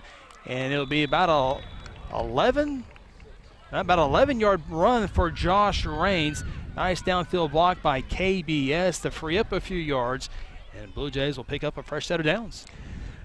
Chris, I don't know if you've noticed it, but it's starting to look a little chippy out there. These boys from Jones are really finishing these tackles with something a little extra, and I hope it lights a fire under the Jays. Josh Raines on a lead play. Thought about throwing, but puts a toe on the ground. He cuts it up to the 10, to the 5, into the end zone. Josh Raines with a 10-yard touchdown score. Jays pull within 7 of the Longhorns. Just what the doctor ordered, Phil. Yeah, you talked about it, Seth. It is a little chippy down there, which I'm glad. No, absolutely. This is good football. I mean, nothing cheap. Nothing cheap's Not been at done all. now. They're just good physical football, a lot of fun. And back to Josh, that's Josh's strength. Tuck the ball, get in the end zone. Yeah, I mean, he's going to run the ball. One of the best running quarterbacks in 5A. As May's strength is throwing the ball, Josh's strength is putting his head down and getting tough yards. No doubt. Izak can make it a 6-point ball game. Extra point on the right side. Good snap. It's a good hold. Kick, however, is no good. About took out a referee. 5:28 to play in quarter number 2. Jones with a 7-point lead over the Jays, 20-13. Take a timeout from Jones, Oklahoma. This is Guthrie Blue Jay football presented by F&M Bank. Have you heard the big news here in Guthrie? You know the Guthrie Tagging Agency is your local source for all your vehicles, boats, ATVs, trailers, titles, registrations, and of course driver's license renewals and replacements. But now, the Guthrie Tagging Agency helps with driver's road tests. That's right, take your road test right here in Guthrie. No more trips to Edmond or Stillwater or Enid. Call and schedule your appointment at 282-3873. Guthrie Tagging Agency, open Monday through Friday from 9 to 5 and on Saturdays from 9 to noon. F&M Bank is a neighborhood bank with 8 branches and 17 ATM locations across 4 counties in central Oklahoma. F&M Bank can help you with all of your personal, business, and agricultural banking needs, or simply add efficiency to your business. Check out F&M Bank with online and mobile banking at www.fmbankok.com or download their app and have all of their services in the palm of your hand. F&M Bank is a neighbor you can count on. F&M Bank, member FDIC. Josh Raines' 10-yard touchdown run pulls the Jays within 7, 20-13 in the game that feels like Jones winning by 100 points. Jays kick off left to right on the radio dial. Fielded at the 27-yard line to the 30 quickly. Far sideline tackle at the 32. Good special teams tackle there by the Blue Jays. DeAndre Jones, the safety on special teams. It'll be first down and 10 for the Longhorns. 5:23 left until halftime. Blue Jay defense trying to hold this Jones offense. I think one thing is obvious. You know, we've talked about the great program Jones is building. The coaching staff, such a well-coached football team, both sides. Yes. Very, very well-coached, and it shows, you know. Anytime you've got a game with the craziness of 2020 early on, you saw some mistakes, saw some things. I think you're starting to see both teams settle down now. I think it'll be a really, really clean game the rest of the way out. Carson May in the shotgun.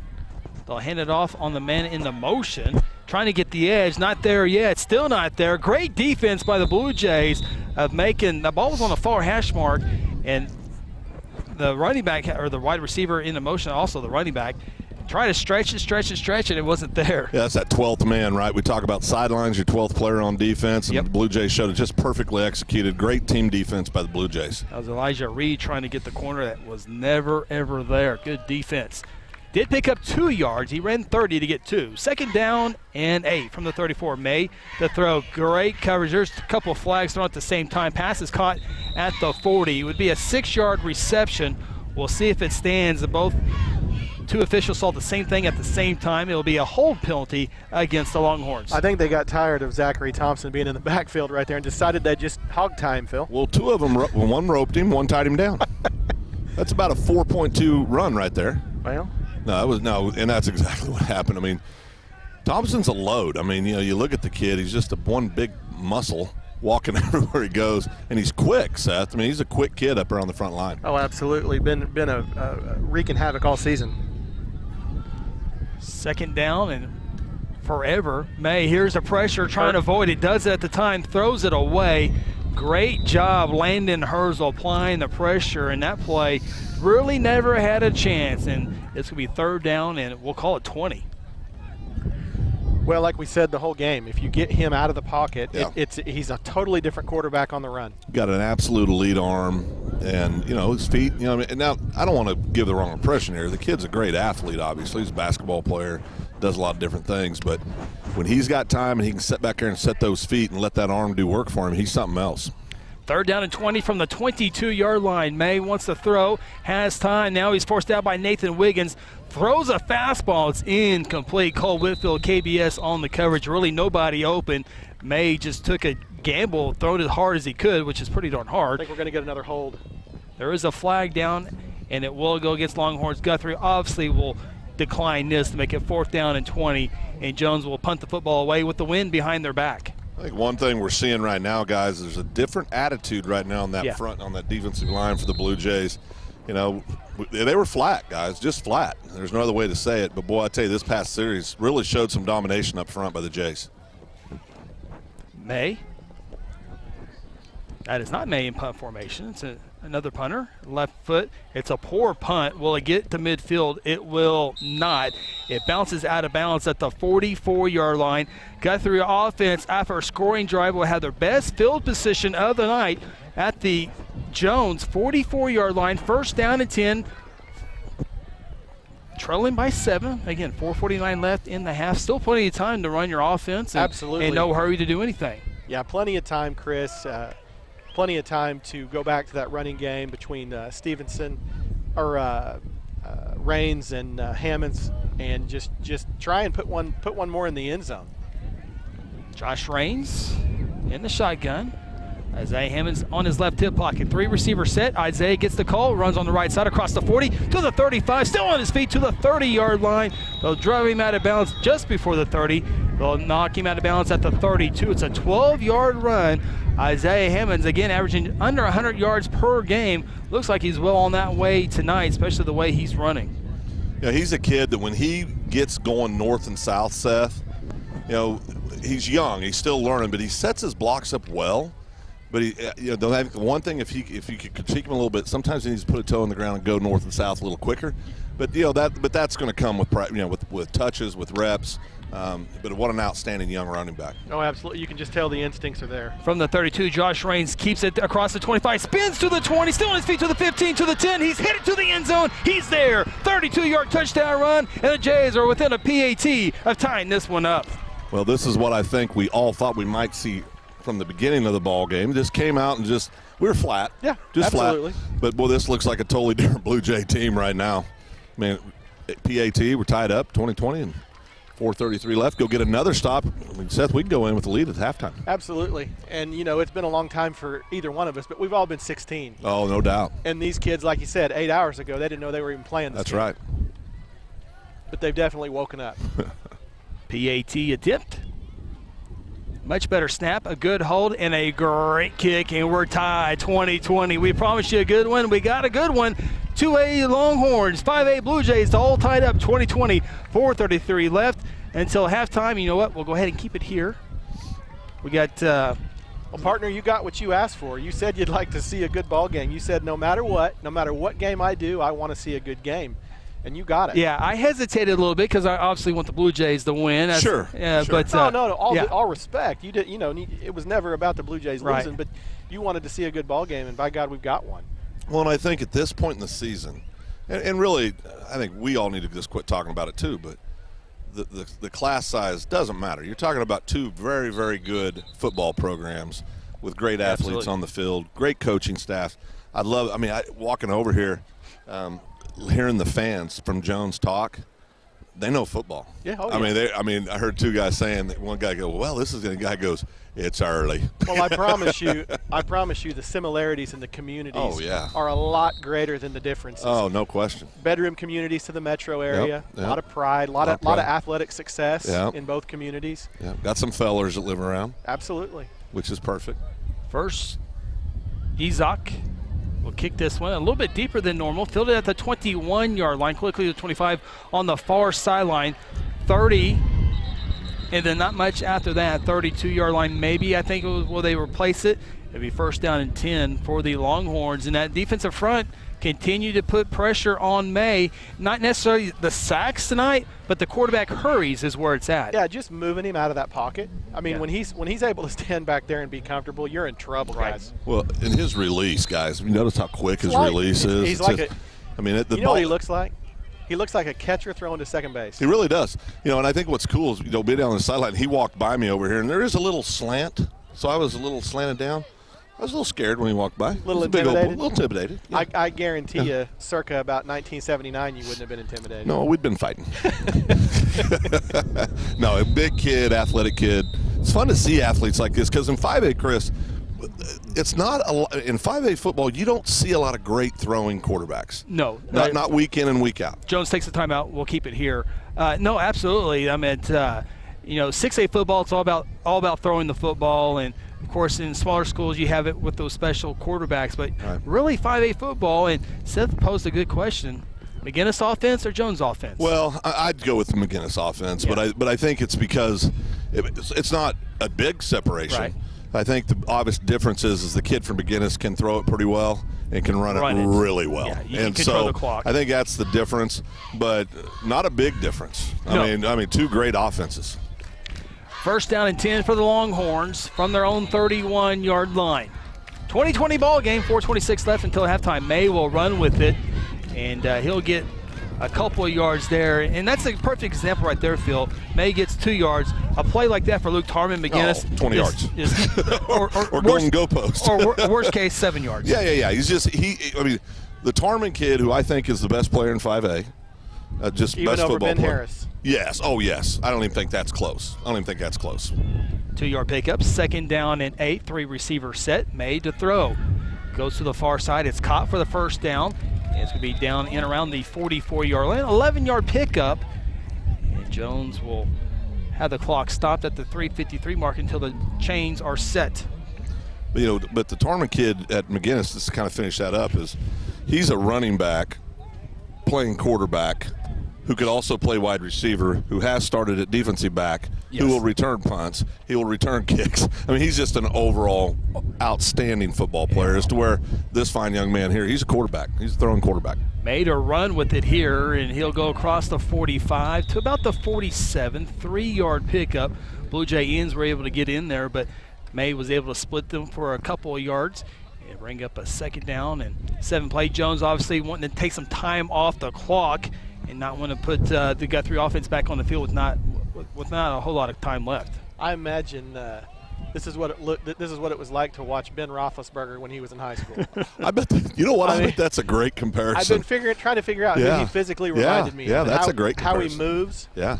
2nd down and 7, empty backfield, halfback on the left side. It's a screen pass caught to 45 to midfield to the 45. KBS will push the receiver out of bounds at the 39-yard line, and the Longhorns will have a fresh set of downs. We'll call it about an 8-yard pickup. Just like on a play like that, the difference in velocity makes all the difference in the world on that play. Yeah, there's no doubt. Just a regular old high school quarterback right there puts a little air underneath that, gives the defensive back time to shed his block and get ready to make the tackle. But when you're throwing it like a 90-mile-an-hour fastball, it's a little easier to hold your block. Well, and it's that quick release we talked about too. I mean, he gets the ball there so quick. I mean, he's obviously got a rocket arm, but sometimes kids with really, Josh can throw a 90-mile-an-hour fastball. But it's the throwing motion. Yeah, right? yeah. It's the throwing motion. This kid's a prototypical quarterback. Yes, absolutely, 100%. And the other thing too, we talked about it in 5A. You don't see these great throwing quarterbacks as much. That means most of the defenses in 5A are game planning for the running game. And so it's a different look for our DBs. It's a different look for our linebackers. You're going to ask your defensive linemen to do different things. So it really ends up on both sides of the ball. It really creates – now, I like it. I think it's great to see this. Oh, absolutely. But it's definitely not what you typically see in 5A football. 5A football is an interesting animal. Yeah, it is. It's so diverse. Kind of a hybrid. The communities are very different, very diverse, and the styles of play are very diverse. Definitely. Back to action after the Guthrie timeout. It's 1st down and 10 for the Longhorns at the Guthrie 39-yard line. Back to the running game, and the running back was able to break an arm tackle by Cole Madison. That's not easily done as it gets to the 36-yard line. So pick up a 3, 2nd down and 7. Clock rolling now under 3 minutes until halftime. 2:55, 20-20 ball game. Stay tuned. Halftime, Golden Chick halftime show. We'll have our South Point Baptist Church scoreboard update. Take a look at some 6A football action here on the final regular season week of the high school season. 2nd down and 6. Made to throw. Has time. Center of the field, and he's going to overshoot his intended receiver. And good coverage there by DeAndre Jones. Pass incomplete at the 5-yard line. I think we need to count our blessings right there that May didn't look for 17. Yeah. He ran that little slant go, and he was wide open. About a 7-yard gap. Yeah. No, they've got some guys that can catch it, Phil. Oh, there's no doubt. I mean, they're 17, 8, 2 is a really good athlete, 5 is a very good athlete. There's no shortage of skilled kids on the field for Jones tonight. 3rd down and 6. 2 receivers to the far side. Play action. May comes in the near side. It's through the hands. That was a great pass, and next level receiver will catch that. Nothing against that wide receiver because he was open. He's got a broken hand now. Why would you want to get your? That is such a big league. It's such a big league throw, man. Oh my goodness! Why would you want to get your sternum in front of that? You remember when I was a kid, I was a huge Elway fan, and they talked about the Elway cross. Yes. Yeah. They got the Carson May cross. There's over no here. doubt. Incomplete pass, 4th down and 6. Here's the shotgun snap. May looks near side, has his eyes set. Here comes the pressure by Madison. May throws it on the run into the end zone. It's incomplete. A half yard less on the pass would have been a touchdown, but the Blue Jay defense holds, guys, with 2:26 left in the first half, and the Jays are on about we'll call it 65 yards away from taking the first lead of the night. That'd be big momentum shift for the Blue Jays. First quarter, just want to forget about that for the Jays. But, coming out here, reestablishing some momentum for the Jays. They can go in here and punch it in and go in with a lead. That's going to be big time for the Blue Jays. Well, a lot of character being shown right now by the Yeah. Guthrie Blue Jays, as far as I'm concerned. Yeah. I totally agree. First down and 10. Guthrie takes over from the Jones 36-yard line. Josh with a run play, bounces it to the outside, gets a block, gets to the 40, outruns a defender to the 45. It's going to be close to the first down marker. Josh goes out of bounds, stops the clock with 2:19. Yeah, smart play by Josh Raines. He normally wants to just drop that shoulder and hammer somebody, but good heady play right there, stepping out of bounds. Well, and I think, too, what that shows is the difference, and you talked about this earlier, Seth, the foot speed. It's not very often, to be frank, that this team has the advantage in speed, but we do tonight. Absolutely. Ball marked at the 45, a 9-yard run, 2nd down and 1. Ball's on the far hash mark in front of the Blue Jay bench. Jays will run with Isaiah Hammond's first down. Need it 1, gets 3. And remember, guys, in a 2020 ball game, Guthrie has turned the ball over 3 times tonight, in which has led to 15 points. Right. Well, I think the other thing we're seeing, a lot of injuries, had some key injuries. I'll come back to that, Chris. Go ahead. First down and 10 from the 47-yard line of the Blue Jays. Back to Isaiah, trying the right side, outrunning 3. Jones to the line of scrimmage. Big collision at the 49. It's a 2-yard pickup. And it'll be... Surprised they're not stopping the clock right there, guys. Yeah, that's what They maybe... did. Okay, they did. Yeah. Okay. Stop the clock at 1. Cranked her back up. Now it's cranked. Yeah. I'm not sure what happened there. Not a fan of that. 2nd down and 8. He was clearly out of bounds. Yeah. Back to action. 2nd down and 8. Josh to throw. Screen pass caught by Wilder. He gets the midfield to the Jones 49-yard line. A 3-yard pickup. It'll be 3rd down. Clock rolling, 1:27, 1:26 to play until halftime. Carson Wilder with his 5th catch of the season. Are you surprised we're not any timeouts here? Guthrie, 2 timeouts, I think, left. Yeah. And now they're going to check the sideline. Minute 10, minute 9, minute 8. Josh still not in formation. Minute 3, minute 2. There's a snap. 2nd down and 6. A pass is caught by Wilder, and Wilder, he pays for it. And somehow, Seth, the ball See, comes what loose. I'm saying, guys, that's ridiculous.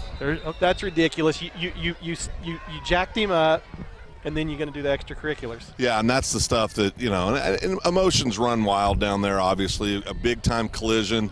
Wilder, what a tremendous job holding on to that football. And let me back up here. I'm not talking about Wilder. No, I know that. He I did know everything that. right there. I'm just saying, I got that, but I'm just saying big-time collision. Hold on to the ball. Hold on to the ball.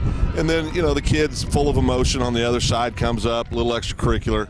But right, you got to stop it. Yeah. And that's a big penalty for Jones. This is going to give Guthrie 15 additional yards with 57 seconds left. Ezok, a great punter, but Guthrie's thinking more than that as the penalty happened around the 35-yard line.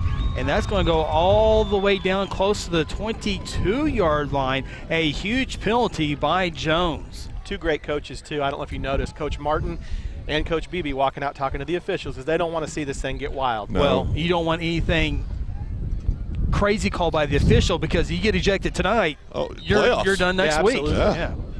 And really a good job by the officials there to manage that right. First down and 10, Josh to throw, has time, steps up, dumps it off, and it's dropped by KBS. 48 seconds left until the half. That's not all one, not the worst thing. Stops the clock. Not the worst thing that could have happened right there, because I don't think that was going anywhere. No, I don't either. So, Chris, did you determine we have two timeouts in our pocket? I only remember one timeout taken by Guthrie. Yeah, I think we have 2 left.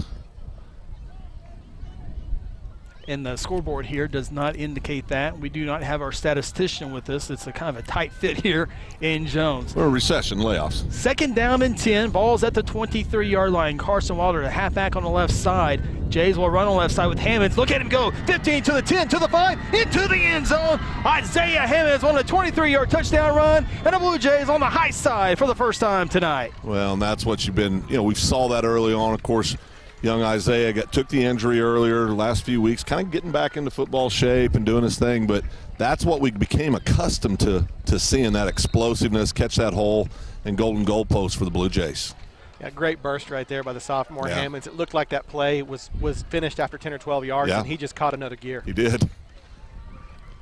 Izak on for the PAT to make it a 7-point lead, trying to make it 27-20. Snap, hold, kick is blocked. Kick is blocked. That's the second PAT, no good tonight. So the Jays lead stays at 26-20.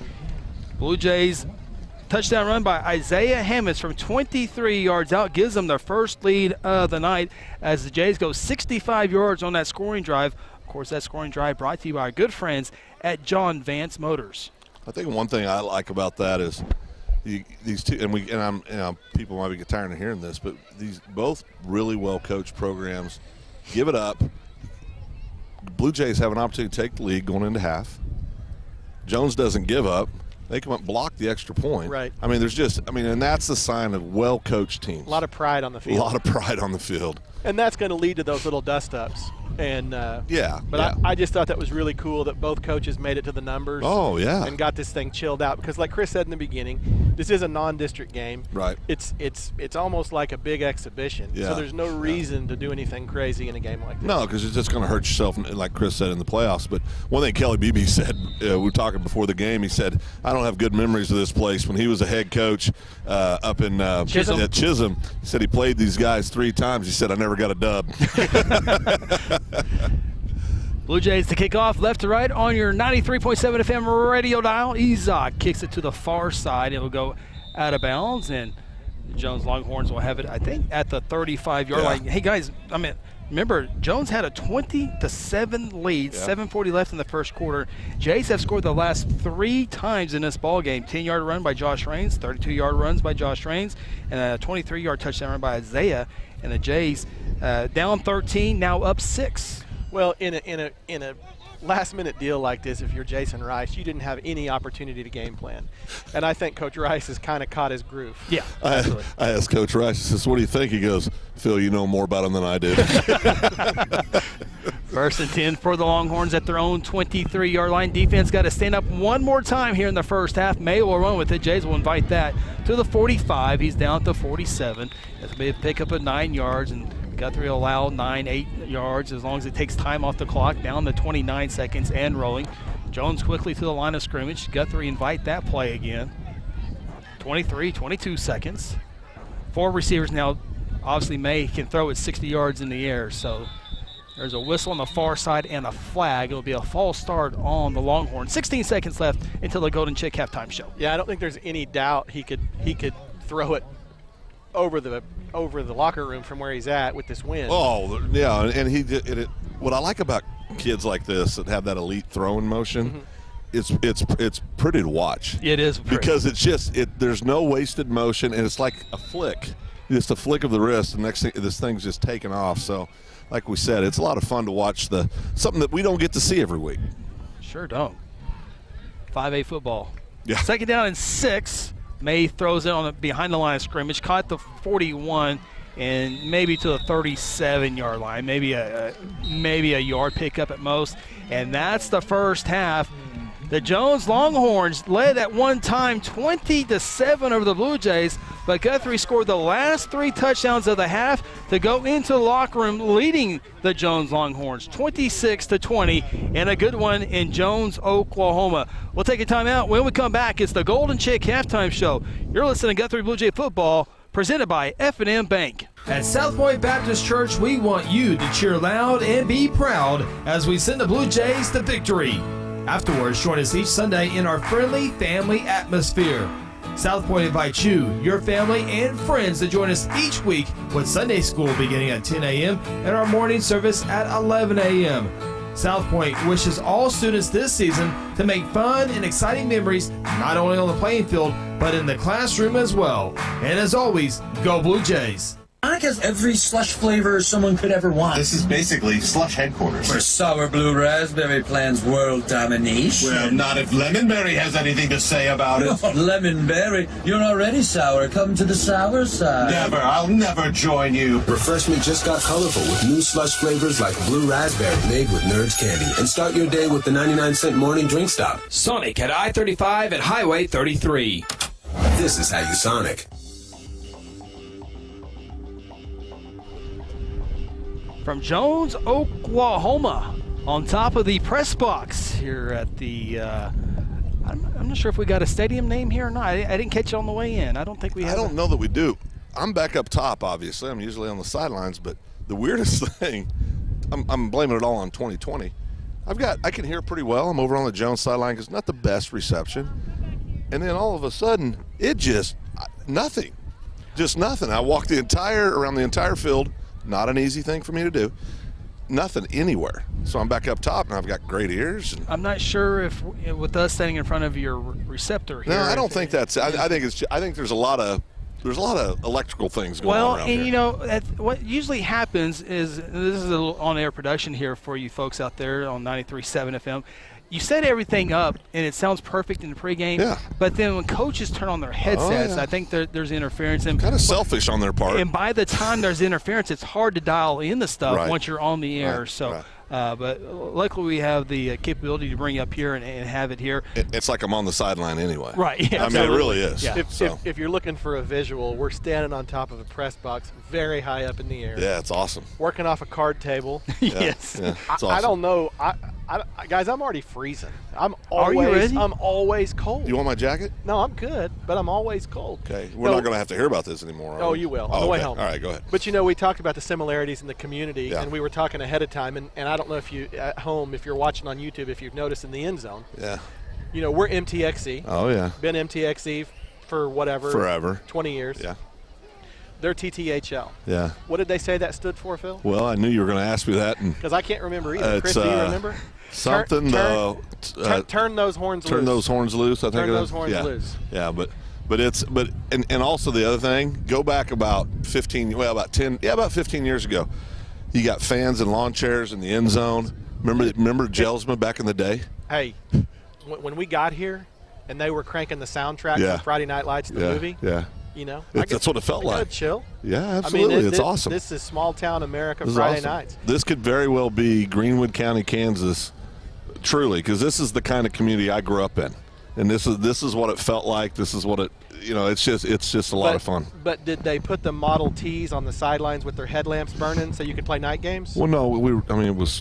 I was pre-Model Ts. Everybody rode up, tied off their horses, came out. Okay. It was good. Okay. Our video audience getting a good look there at the Guthrie Blue Jay fans who have made the 30-minute drive over and up I-35. You can take Memorial, or you can take Sooner Road to 122nd Street and make your way over to Jones. So a couple ways to get here to Jones. Nice, easy trip. And if you didn't come, you're missing a great ball game. Yeah, it is a great ball game. A good buddy of mine texted me and given me a hard time. He said, "You sound like you're a Jones Longhorn alumni talking about number 3." Well, and he's just giving me a hard time, and I love it. But seriously, thanks for listening. Yeah, absolutely. Love you. Keep listening. But it's really cool seeing this kid play in person. Well, I think that's what we're trying to say, and I know I get that. I mean, I get it, and everybody likes to give us all a hard time, and we love that. But when you see something so different, yes, than what we're seeing, that's why this is so. We're talking about so much because it's so unique for us. I mean, truly, guys, truly, in 5A, I'm trying to think of anybody remotely has an arm like this kid does. There's none. There's none. I mean, this is what you see at Union, Jenks. I mean, when we went and watched Carl Albert in Bixby game. Yes. Remember in the pregame, they didn't have their numbers on. They're all standing. We're trying to find the kid, the quarterback that's thrown for 10,000 yards over at Bixby. We're going, well, I don't know if that's him. And then this little kid lets the ball loose, and we go, oh, there he is. There he is. Because you could just see a difference. But it's not like this. It's not like this. It's not Can like you I'm telling imagine when this young man gets a D1 O-line Oh, yeah. and D1 receiver? Oh, yeah. Because he's thrown many balls tonight that would be caught.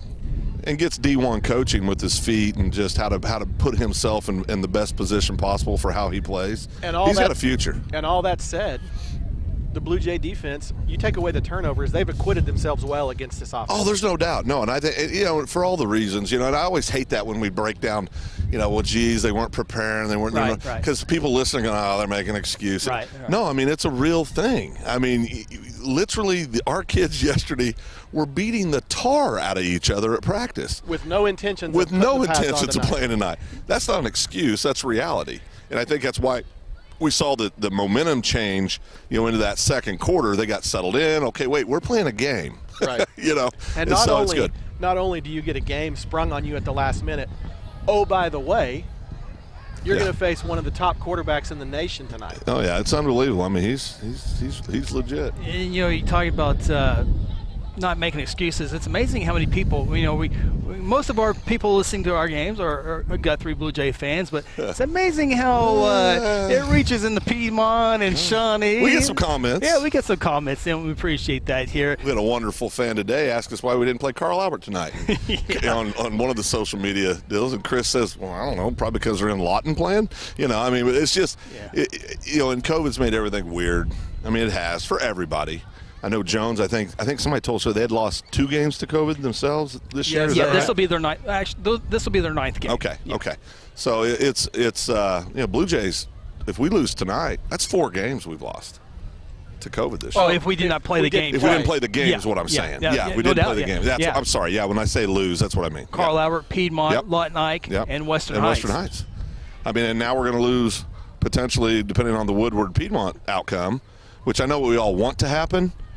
I don't think that's going to happen, no. But we all want that to happen for a couple reasons. But I think, I think Kelly Beebe made the right decision because now you're looking at 21 days, before you get another game action, and that's not good. Yeah, and we're going to take a timeout here on the Golden Chick halftime show. By the way, Golden Chick open until midnight tonight. Get those gift cards available. And do remember, if you go there, the line is usually long through the drive-thru. It's worth it. But Lula and the crew are so fast at getting your order out there that it goes a lot faster than what it looks like. Do we got time? We got 10 seconds for Absolutely, get it in. Story. Yeah. I'm going for my morning breakfast every day. Every day. At Golden Chick this week. I stop through. They hand me my Dr. Pepper. I take a sip of it. I said, this doesn't taste right. They gave it to me again. Doesn't taste right. So I think, oh my God, I've got COVID. Can't taste. Come to find out, they had put root beer on the Dr. Pepper side. Oh! So Lula takes my cup, runs to the Quick Trip next door, gets me Dr. Pepper. That's the service you get at Guthrie Golden Chick. It's big. She does. She's big time. And no COVID for me. Yeah, thank goodness, because we would never hear the end of that. Oh, it would have been the worst case of COVID anybody's ever had if I got it. Well, not that we're only 3 feet from him, too. We're were hugging earlier. He's cold, but no, they do a great job out there and been so supportive of us over the years. And supportive of everything. Everything in the community. Every time you turn on social media, she's providing dinners for the teachers. She's providing dinners for the 4-H people. It's a great asset to the community. I wish we had our cameras up here, Chris, to get a shot down here in the end zone. We got about 6 or 7 youngsters, look to be 6, 7, 8 years old down there playing football on the field at halftime. We'll see. And this is big time. We'll see if we can get them after this break. Guthrie in the locker room leading. I almost said leading Golden Chick. leading Jones 26-20. Back after this. This is the Golden Chick halftime show. FCC is the place to be. At First Christian Church, we love to support our Guthrie Blue Jays and be all in. We are all in with our athletes, our students, our families, our community, and our faith. We have something for all ages and would love to have you join us for worship in person or online at 10:30 a.m. on Sunday mornings. Join us as we continue to be all in, serving Christ and growing in faith. And as always, go Blue Jays! This is Craig Fleck. Stay tuned after the break. Phil Nichols will join me for first half stats and more on the Golden Chick Halftime Show. Exxon was founded by 2 combat-proven veterans to help businesses grow from mediocre to exceptional. We know from experience that your culture and trust throughout the organization drive superior performance. Most business owners focus on the urgent rather than the important. They are just struggling to survive. The team at Exxon helps owners identify challenges, build solutions, and focus on growth. Do you trust your team? Does your team trust you? If not, we can help. We are Exxon.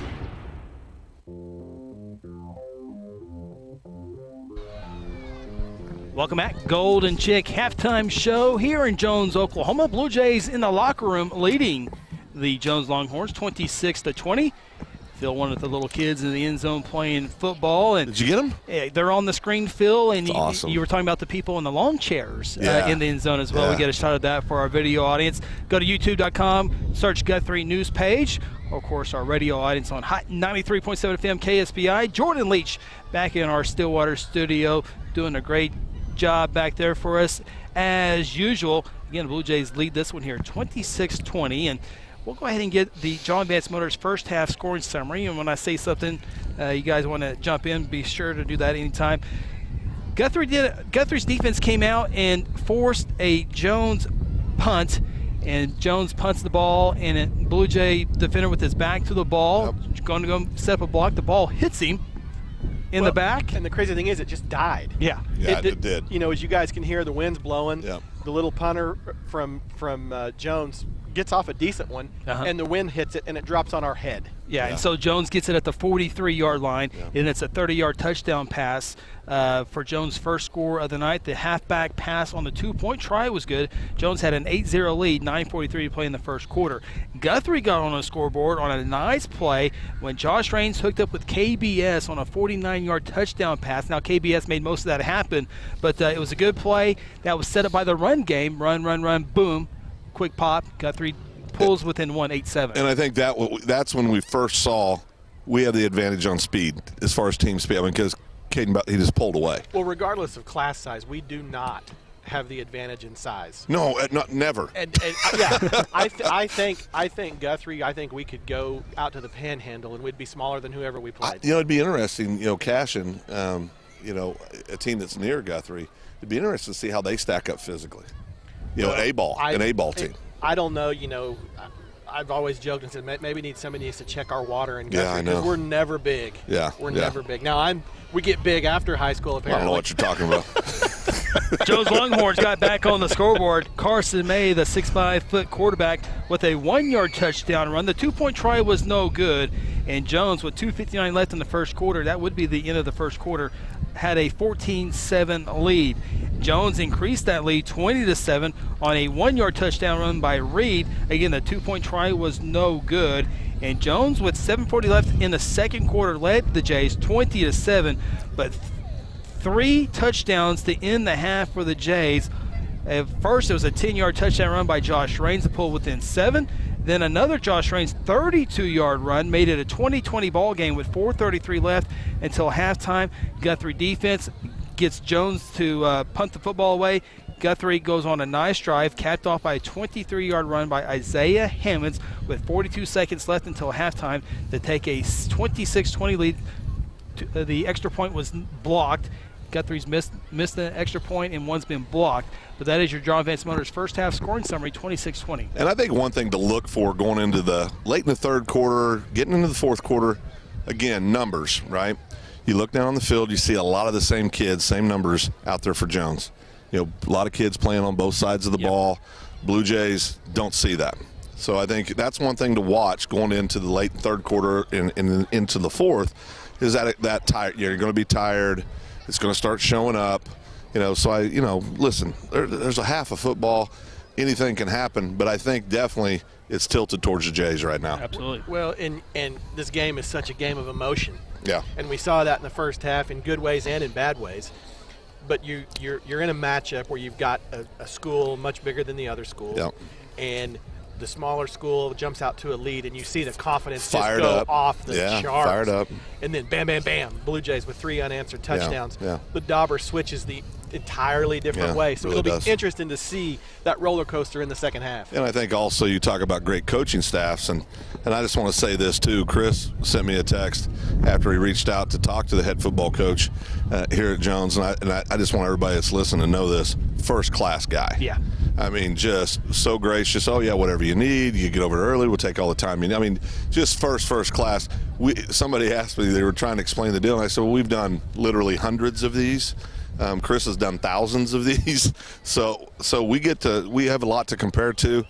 Absolute first-class hospitality here in Jones, Oklahoma. It's been really, really fun. Coach Dave Martin, his 13th season here in Jones. He's won 75% of his games, including that Class 3A state championship in 2016. If you missed it earlier in our Interbank Blue Jay kickoff show, the last 6 seasons, including this year, Jones has won 89% of their ball games. They're 66-8. Is that good? That's pretty good. Pretty good. I never scored an 8-9 in anything. Blue Jays lead this one here at halftime, 26-20. Take a timeout. When we come back, we'll have the South Point Baptist Church scoreboard update. Take a look at Class 6A and 5A scores.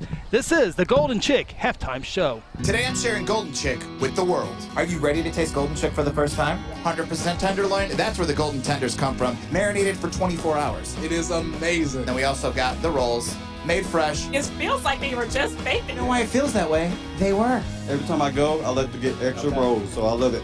We are being kind of photobombed right now by the one and only Clucky. Have you met Clucky the chicken? Don't get too starstruck. He's just a regular guy. One taste, and you're golden. He's on Tender. That's like a chicken dating app. The Golden Chick Halftime Show rolls on with the John Vance Auto Group scoring summary right after this. You can buy a pre-owned car, truck, SUV, or van anywhere. But why would you buy one without a guarantee? At John Vance Auto Group, our pre-owned vehicles come with our lifetime engine, transmission, and other powertrain components guarantee at no charge. Now that's peace of mind. We offer some of the lowest interest rates, too. Everything you've heard about John Vance Auto Group, it's all true. John Vance Auto Group.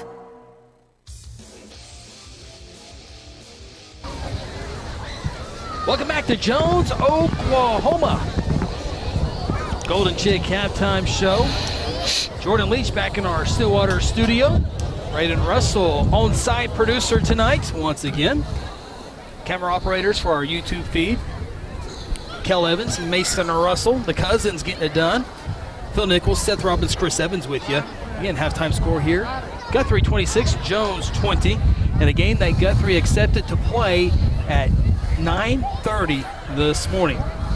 Time now to take a look at the South Point Baptist Church scoreboard update as we take a look at some 6A and 5A scores. We'll start at 6A2. Yep. Stillwater Pioneers looking for the district championship as they take on Pump City North tonight. Senior night in Stillwater, and the Pioneers lead that game 24-0. Dell City leads Lawton 21-7. Choctaw at halftime leads Bartlesville 34-14. Sand Springs is in Pump City West tonight. Sand Springs leads that game 44-6. PC West has decided not to play football. They will play U.S. Grant next week. U.S. Grant trails at halftime to Deer Creek 30-6. And a game played last night on ESPNU. The Bixby Spartans stay undefeated. 33-game win streak as they take down Booker T. Washington 70-21. And we saw, in my opinion, the absolute best player in the state of Oklahoma last night for Bixby. Yeah, Braylon Preston's pretty good. 5 goodness. touchdowns, over 400 yards, all-purpose yards, and did not play in the fourth quarter. Right. And it says I have a connection problem. Let me try that again on our scoreboard app here. Well, 6A is not going to work. Let's try 5A football on the app here, and it's got to work here. Okay, let's jump down to 5A football. Bishop McGinnis made the long trip to Guyman tonight. What a way to end the regular season. Bishop McGinnis 48, Guyman 0. Looks like Guyman's going to be 0 for the season. Lawton MacArthur at Ardmore tonight. The Highlanders lead the Tigers 23-14. Collinsville leads Tahlequah 28-7. McAllister leads Tulsa Rogers 40-8. Bishop Kelly and Shawnee tonight in the third quarter, midway point of the third quarter. Bishop Kelly leads Shawnee 24-6. Carl Albert leads Eisenhower 24-0. And El Reno at halftime all over Altus 62-0. And Altus 2015 state champions. What? Yeah, I think it was 2015. Yep, and now they're not going to win a game this year. It's tough. Southeast beat them 44-2. That's tough. Just to let you know there. Claremore leads Pryor 14-6. Duncan leads Southeast 21-2. Sapulpa leads Glenpool at halftime 14-9. Coweta, big victory last week over Bishop Kelly, leads Durant 28-7. And in the game in Woodward, Piedmont leads Woodward 21-7. And so what that does is Piedmont, better team, probably you would think would hold on and win that game.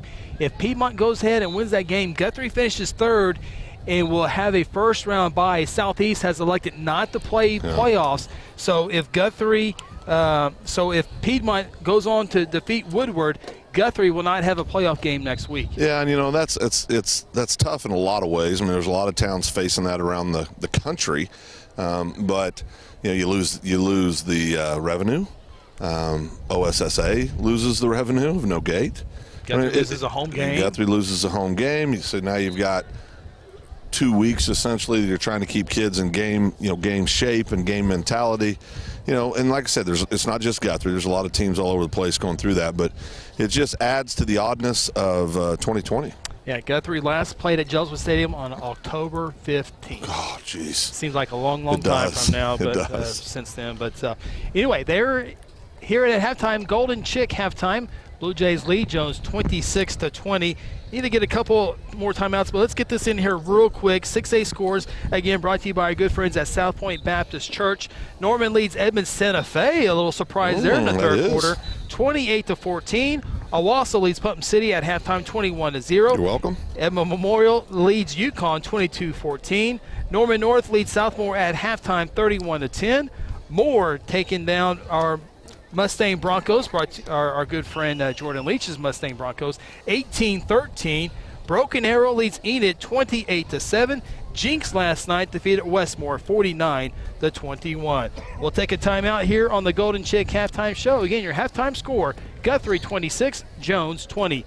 This is the Golden Chick halftime show. Hayes Funeral Home is a proud supporter of the Guthrie Blue Jays from the first game all the way to the championship game. With years of experience in funeral service, the Hayes family brings compassion and professional service during difficult times. Owners Chuck, Lynette, and Hope take pride in providing families and their loved ones quality care. The Hayes family supports Guthrie student athletes on the playing field and in the classroom. Hayes Funeral Home is located on the corner of Noble and Wentz. Visit online at hayesfh.com.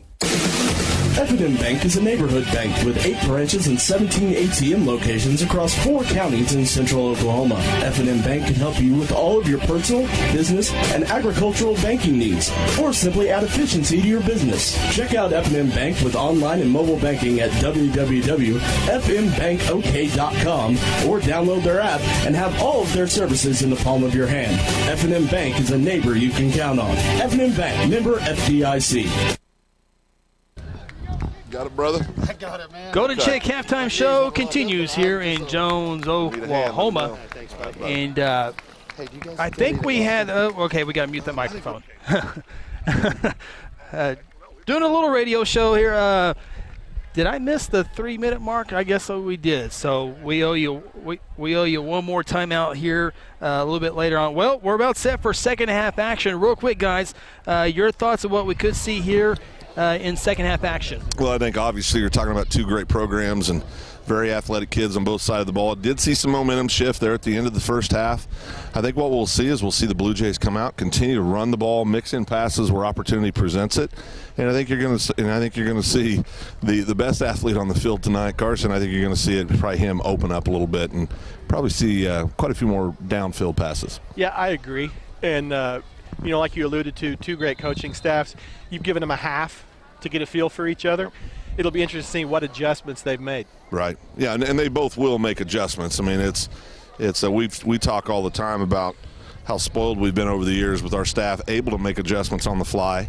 And really the whole thing's been an adjustment for both teams, right? I mean, So great job. Should be just a great second half. So should be a lot of fun. Remember, the Blue Jays won the toss in the first, so they get the football to begin quarter number 3. Jones will kick off right to left on your radio dial. We're underway. It's a short kick to the near side. Bounces the 34, right to Jalen Allison at the 31. He'll take it across the 35 and up to the 39-yard line. It'll be first down and 10 for the Blue Jays, who have scored the last 3 touchdowns in this ball game. They'll take a 6-point lead as we begin quarter number 3. I think one thing that we've all noticed that the Longhorns do a good job of on defense is stripping the ball. Yeah, every guy that comes to the ball is swinging, hitting it, pulling on it, and it paid off for him. Oh, absolutely, and I think you're going to continue to see that. That's not something they're just doing tonight. They're coached up to do that. Absolutely.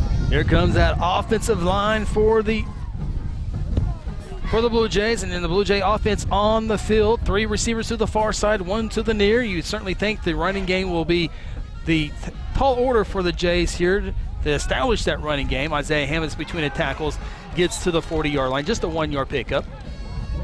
We're going to come out, though, and like you said, going to establish the run and set something up downfield quick, I would think. Blue Jays typically you're not going to throw the ball, try to air the ball out 30, 40 yards in the air. It's going to be those quick hits, but you'll see them continue to run the ball and set that up.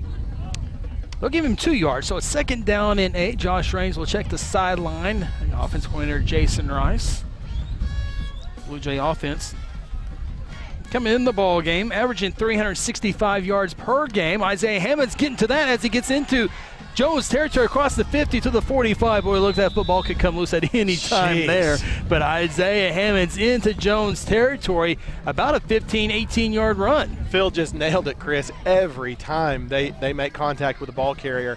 And right there it caused a missed tackle, but it almost caused another fumble. Well, and Isaiah, give him credit. He got that other hand down on the ball and covered it up and did a nice job holding on to the ball. 16 official yards there by Isaiah Hammonds, and give credit to that offensive line. A little space there for the sophomore. 4 receiver set.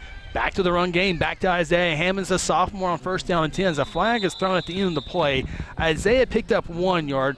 The referee threw the flag, and it will be a holding penalty against the Blue Jays. Well, that had to develop quick. I was going to say, I don't even know how there would have been time to have a hold right there. It must have been a tackle, not a hold. He was hit as soon as he was handed off. Guys, something to watch here. If you key in on Carson Wilder, he appears to be having a little hitch in his giddy up. Yeah.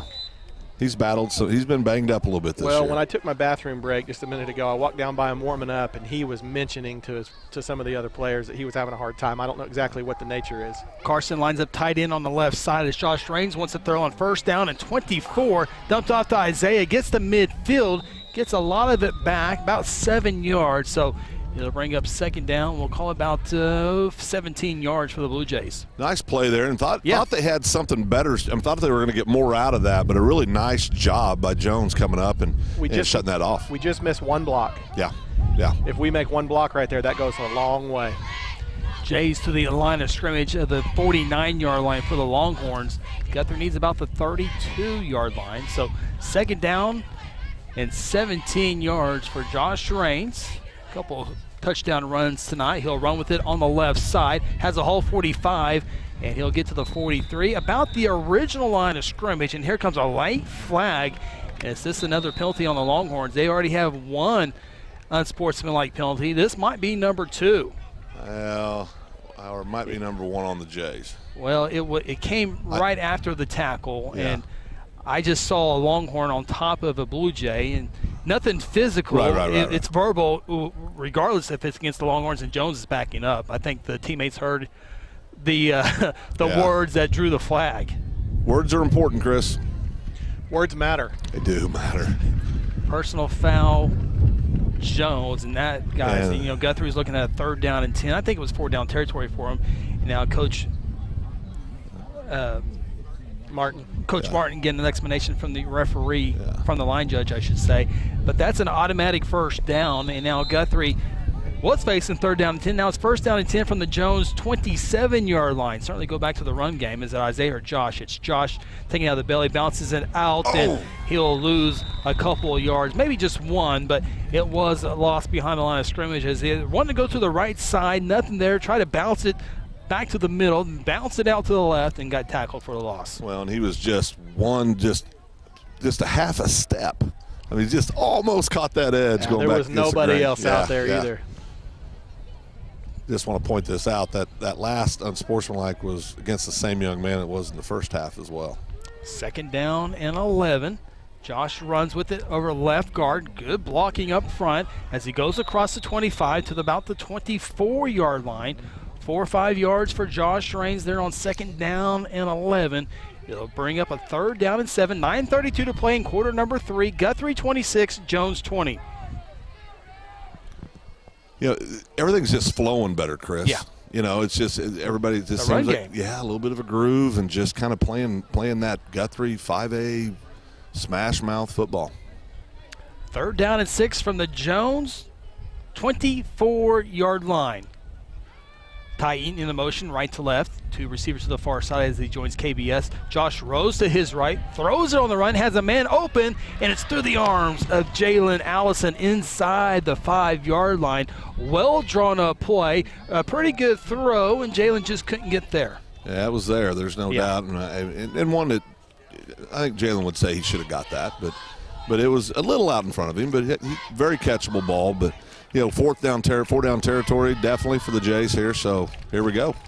4th down and 6. Jays will keep the offense on the field, and Josh, with 14 seconds on the play clock, will get a sideline check. 3 coaches over there giving signs. Obviously, one of them just hot. Isaiah on the left side of Josh. 4th down and 6. Guthrie to throw for it. Man open, and then dropped at the 10-yard line. KBS had it in his hands for a second, got hit, popped loose. Good defensive play by number 2 right there.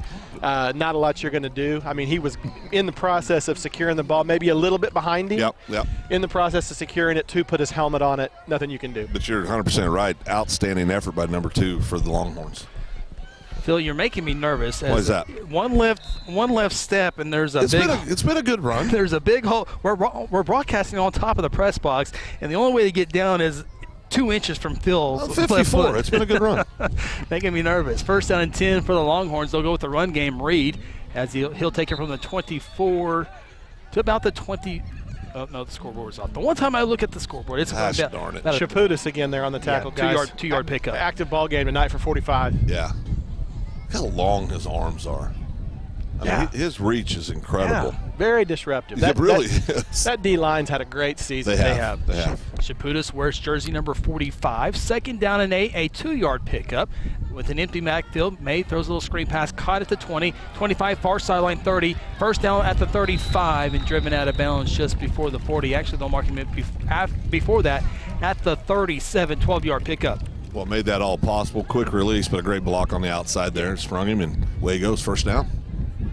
Might want to run that one a time or 2 more, guys. Yeah, that was a good-looking play. And they've tried that play several times tonight, and that's the first time they actually got that block that Phil mentioned to free up the receiver for about 7 extra yards. 1st down and 10 from the 37-yard line. Jones moving right to left on the radio dial. May runs it, and maybe 1 or 2 yards. And I'm really not sure what that play there when they run May, because he's not going to bust loose. I don't know if they set anything up, but I just don't know why that play's there. Well, Coach Martin's a lot smarter than I am. Well, I mean, Chris, I just don't know. No, I mean, where that leads you. Yeah, obviously, there's no doubt. I think they've got to be trying to set something up, right? Yeah. The Tim Tebow jump pass is the only thing I can think of. 2nd down and 9. That's what we know May does well. Caught at the 35. Nice Good open field tackle by KBS. And it's a pickup to the 39. Just a 1-yard pickup. So here we go. 3rd down and 8. Very interesting. Have not seen May roll to his right side very often. A lot of rolls to the offhand. It is. It's kind of odd. Maybe I don't know if that's a preference of his, preference of Martin's. Yeah. But they really haven't seen him roll to that strong side. No. 5-man front for the Blue Jays. See if they come after him. 3rd down and 8. May throws it center of the field, has a receiver, and it's caught near the 35-yard line. Big time throw, big time catch. Jones in Guthrie territory. Good coverage. Yep, Good coverage. They got that receiver for Jones just high pointed that. May put it where only his guy could get it. And it got there in about a half a second. That's right. 17-yard pickup for the Longhorns, and in Blue Jay territory, marked at the 34, first down and 10. 7 minutes to play in quarter number 3. Halfback on the right side. They run up the gut. Now Reed cuts it to the right. He's tackled from behind as he'll get to the 29-yard line, a 5-yard pickup. Landon Herzl on the tackle there for the Jays. And, you know, number 8, I mean, he's a heck of a little athlete. I mean, he's a good little running back. And if I have the numbers right, guys, he was a big-time receiver last year. He still catches the ball, but not like he did a year ago. Yeah. Coach Beebe confirmed that before the game when I said who they're going to go to, and he said 8's their number 1 target. But yeah, 891 receiving yards last year with 11 touchdowns. Run the ball a little bit more this season. 2nd down and 5. May wants it in the end zone, and he has it. No, he dropped it. Oh, he did drop it. KBS fought with it the entire way, never gave up on it. And he had that a long time, but he never did secure it. Coach Martin's all the way on the numbers. Yeah, he sure is. He's wanting the back judge to overrule it. Coach Martin looks like a high school football offensive coach, too, out there, don't he? He looks the part, guys. Yes, he does. Yes, he does. What a great throw on that last play. Have you noticed he's rocking his 2016 ring? Oh, really? Oh, yeah. I saw it. That's interesting. Yeah. Interesting observation. So the incomplete pass will bring up a 3rd down and 5 again from the Guthrie 29-yard line. 4 receivers. May goes to the far side. It's caught at the 25. Can he get the first down? It's going to be close on that far side. It's going to be really close. Depends on the spot. Probably going to move the chain. That looks an awful lot like a first down to me. It does. It was 3rd down and 5. You needed the 24, and they will indeed have the first down. Not a big surprise right now. We thought they'd come out and start stretching the field out and trying to take advantage of the weapons that they do have, and having a lot of luck on this drive. 1st and 10 for the Longhorns. Reed pops loose for maybe a couple at best. They bring up 2nd down here in Jones, Oklahoma. How lucky are we, guys, on November 6th to have this type of weather? Oh, it's perfect. Got a little campfire smoke wafting across the field from this last week's ice storms. Yeah. When we first got here, if you looked off into the horizon, you could see bucket trucks putting up lines. You could hear chainsaws droning in the distance. Yeah. Not sure they quite got the ice damage as we did in the Guthrie area. Nobody's ever got ice damage like we did. Power outages. 2nd down and 10. Carson May will run with it on the right side and breaks 1 tackle and gets popped on the outside. And I don't know. It's just, again, Coach Martin's always, my 6'5" quarterback, not real mobile. I don't want him to get any more dings than he has to. You're balancing out competitiveness versus the future. An opportunity to knock off a 5A power. I get it. Because if Carson May, goes down with it, this is a whole different time. In the time of COVID, though, this may be your last game of the season. It's true. That's true. No, I get that. 3rd down. Coach Martin's won 89% of his games in the last 6 seasons. I'll be quiet. 3rd down and 5. May on the play action goes to the far side. It's caught inside the 10-yard line. And the Longhorns will have a 1st down and goal. Jalen Chelf, good coverage, just a good throw and a good catch. Ball gets there quick, boys. Not often in high school football do you see the quarterback releasing it before his receiver's even out of his break. Gets there quick. And number 5 turned around and it was in his face. Yeah. That was more of a self-preservation catch. Yeah. 5:12 will play here in quarter number 3. Jones trying to tie it up here. 1st down and goal from the 9-yard line. May with a double lead on the left side. Cuts it to the 5. Reaches for the pylon. And did he get there? He did. Touchdown. Carson May, Longhorns tied up 26-26 on a 9-yard run. I got to tell you, he didn't look too bad running the ball right there. Yeah, once he got ahead of steam up. Yeah. Got to give it up to Seven Stevenson. He made a valiant effort. He came out and tried. What's Stevenson go? $145, $150? 147. 147. And I'm sure it's probably a little bit different when May runs the ball against Class 2A school. Look at this, Chris. Again, another 2-point try here with majority of the line, offensive line to the right side. Was there whistles? Did I hear whistles? The pass is incomplete, and the 2-point try was no good. There was no whistles. So we're tied up again, 26-26. 5:04 to play in quarter number 3. Timeout from Jones This is Guthrie Blue Jay football presented by F&M Bank. Sometimes you need immediate care and can't get in to see your doctor during regular hours. With Mercy Convenient Care in Guthrie, you can walk in without an appointment and get the medical attention you need at a lower cost and with shorter waiting time than your local emergency room. The Mercy Convenient Care is located at 2919 South Division. For any concerns, call 405-282-6301. Services are provided by Mercy Hospital, Logan County. Choose Guthrie. Choose Mercy. At Generations Church, we exist to love God, love people, and serve both well. We're a multi-generational, multicultural church that believes in being a light to our city and our region. At Generations, we don't believe that church can be put in a box. We're a church that accepts all people from all walks of life, young, old, rich, and poor, and you will feel welcome at Generations. Join us at 10 a.m. every Sunday at 2524 West Noble in Guthrie, America. You can also join us at generationsguthrie.online.church. Jones Longhorns back into the end zone. 9-yard touchdown run by Carson May. However, the 2-point try is no good. In fact, Jones has not tried an extra point as the 2-point try fails. 26-26, that is your John Vance Motor scoring summary. Was that 7 minutes on that drive? No, Guthrie had the ball. That's right. Yeah, that's Guthrie right. started the third quarter. Jones kicks this one a little bit deeper than normal. Fielded inside the 15-yard line by Ty Eaton. He's quickly to the 20, cuts it to the 25, dances to the 30-yard line, and finally hauled down at the 35-yard line. 22-yard return by Tyron Eaton. He wears jersey number 32, a sophomore for the Blue Jays. And the Guthrie offense back on the field in a tie game, 26-26, under 5 minutes to play in quarter number 3. Yeah, it's important the Jays come out here and do what they do, establish a run.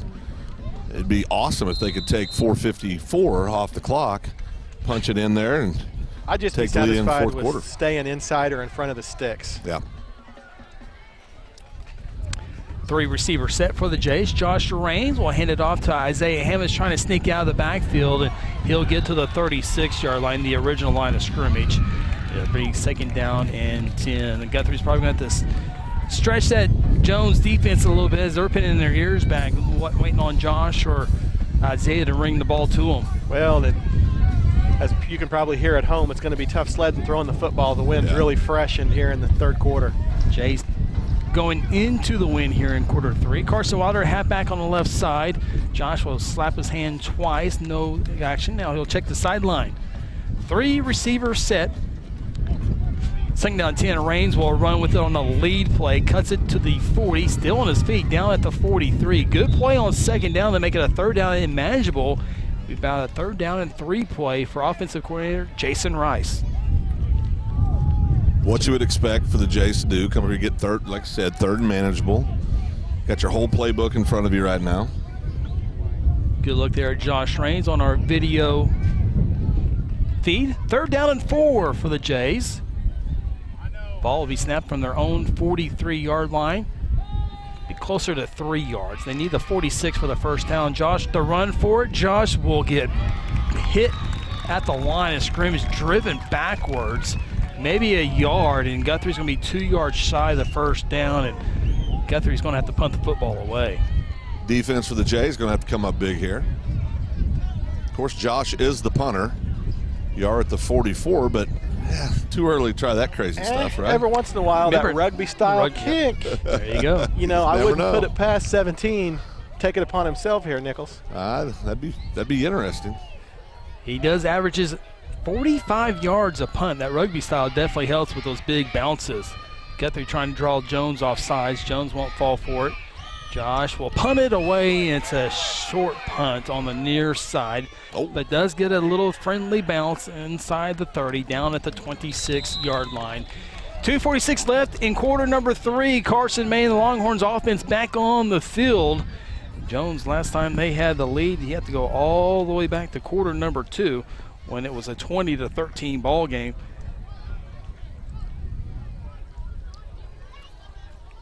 Probably see a lot of the same, Seth, wouldn't you think?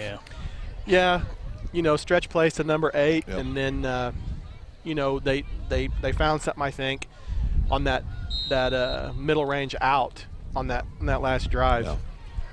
Ball set up on the near hash mark in front of the Jones bench. Carson May will hand it off to his running back Reed, trying to bounce it out. But Landon Herzl has different ideas. The sophomore defensive end, jersey number 15, will bring him down for a tackle right at about the line of scrimmage. Herzl, a young man that's really broke out this year. Just a sophomore. Of course, Seth, all three of us were unfortunately witness to a horrible injury he had a few years ago. Yeah, he's still getting back in athletic shape. Yeah, no doubt. And when I say horrible, folks, it was quite an injury, but awful happy to see Landon down there doing so well, too. Second down and 10. For the Longhorns, made a throw, goes to the far side, caught at the 30, down immediately, the ball's loose, and Guthrie jumps on it. It is a catch, it is a fumble, and it is Blue Jay football, the first turnover for the Longhorns. Number 2, DeAndre Jones right there, guys, laid a lick on that receiver, and guys, a great defensive play right there. That was big time. That was big. I know the fans on this side aren't happy right now, but that was a legitimate big-time tackle. Ball comes loose, recovery. That's what the Jays needed in business here on the 31-yard line. That was absolutely a catch, a tuck, and a fumble. No doubt. Now, Jones has taken advantage of 2 of the 3 Blue Jay turnovers. Now, let's see if Guthrie can take advantage of the first Jones turnover. They take over at the Jones 31-yard line. New look here by the Blue Jays. A couple receivers behind the line of scrimmage. Josh Raines will run with it as he'll get about the 27, a 4-yard pickup. Second down and 6. Again, Piedmont leading in Woodward tonight. If Piedmont holds on and wins tonight, we'll update you throughout the night. If Piedmont wins, Guthrie will be off next week in the first round playoffs. Southeast has elected not to play in the playoffs. Second down and 7 for Josh Raines in the Blue Jay offense. Just wish there was one more time to play inside gels before the year ended, but there's a small chance for the third round of the playoffs. Remember, there's 5 rounds this year. Josh Raines, second down and 7, trying to cut it, but he's going to be tackled from behind. Back at the 30-yard line, back at the original line of scrimmage. It'll be third down and 10. Obviously, 4-down territory here. Yeah, 4-down territory, and it's very evident with what Jones is doing. The Blue Jays are going to have to pass the ball to get the opportunity to get back into the running game right now. Like you said earlier, Chris, they're just pinning their ears back and coming. Sneak a little Carson Wilder out there for maybe a 5, 6, 7-yard catch and set up a 4th down and manageable play. Yep. We'll see. KBS in a slot, 3 receivers to the near side. Josh the throw. All day to throw, now backing up, now steps up, and he's going to be hit for a loss. And Josh simply kept going back, and instead of stepping up in the pocket. And the Blue Jay offensive line, I thought did a great job, but, he kept getting pushed back and back. It's a huge loss. You can't afford a big loss. Well, like Jones's 3 down linemen have played really well tonight. Yeah. But you have three down linemen against 5 blockers, and he had plenty of time. Yeah. But you can't just keep backpedaling. And, I'm not down there. Josh had a good ball game tonight. But you just can't take a sack right there. Now, key thing here, we're going to let the clock run out, go into the 4th quarter. Now the Jays have the wind. Right.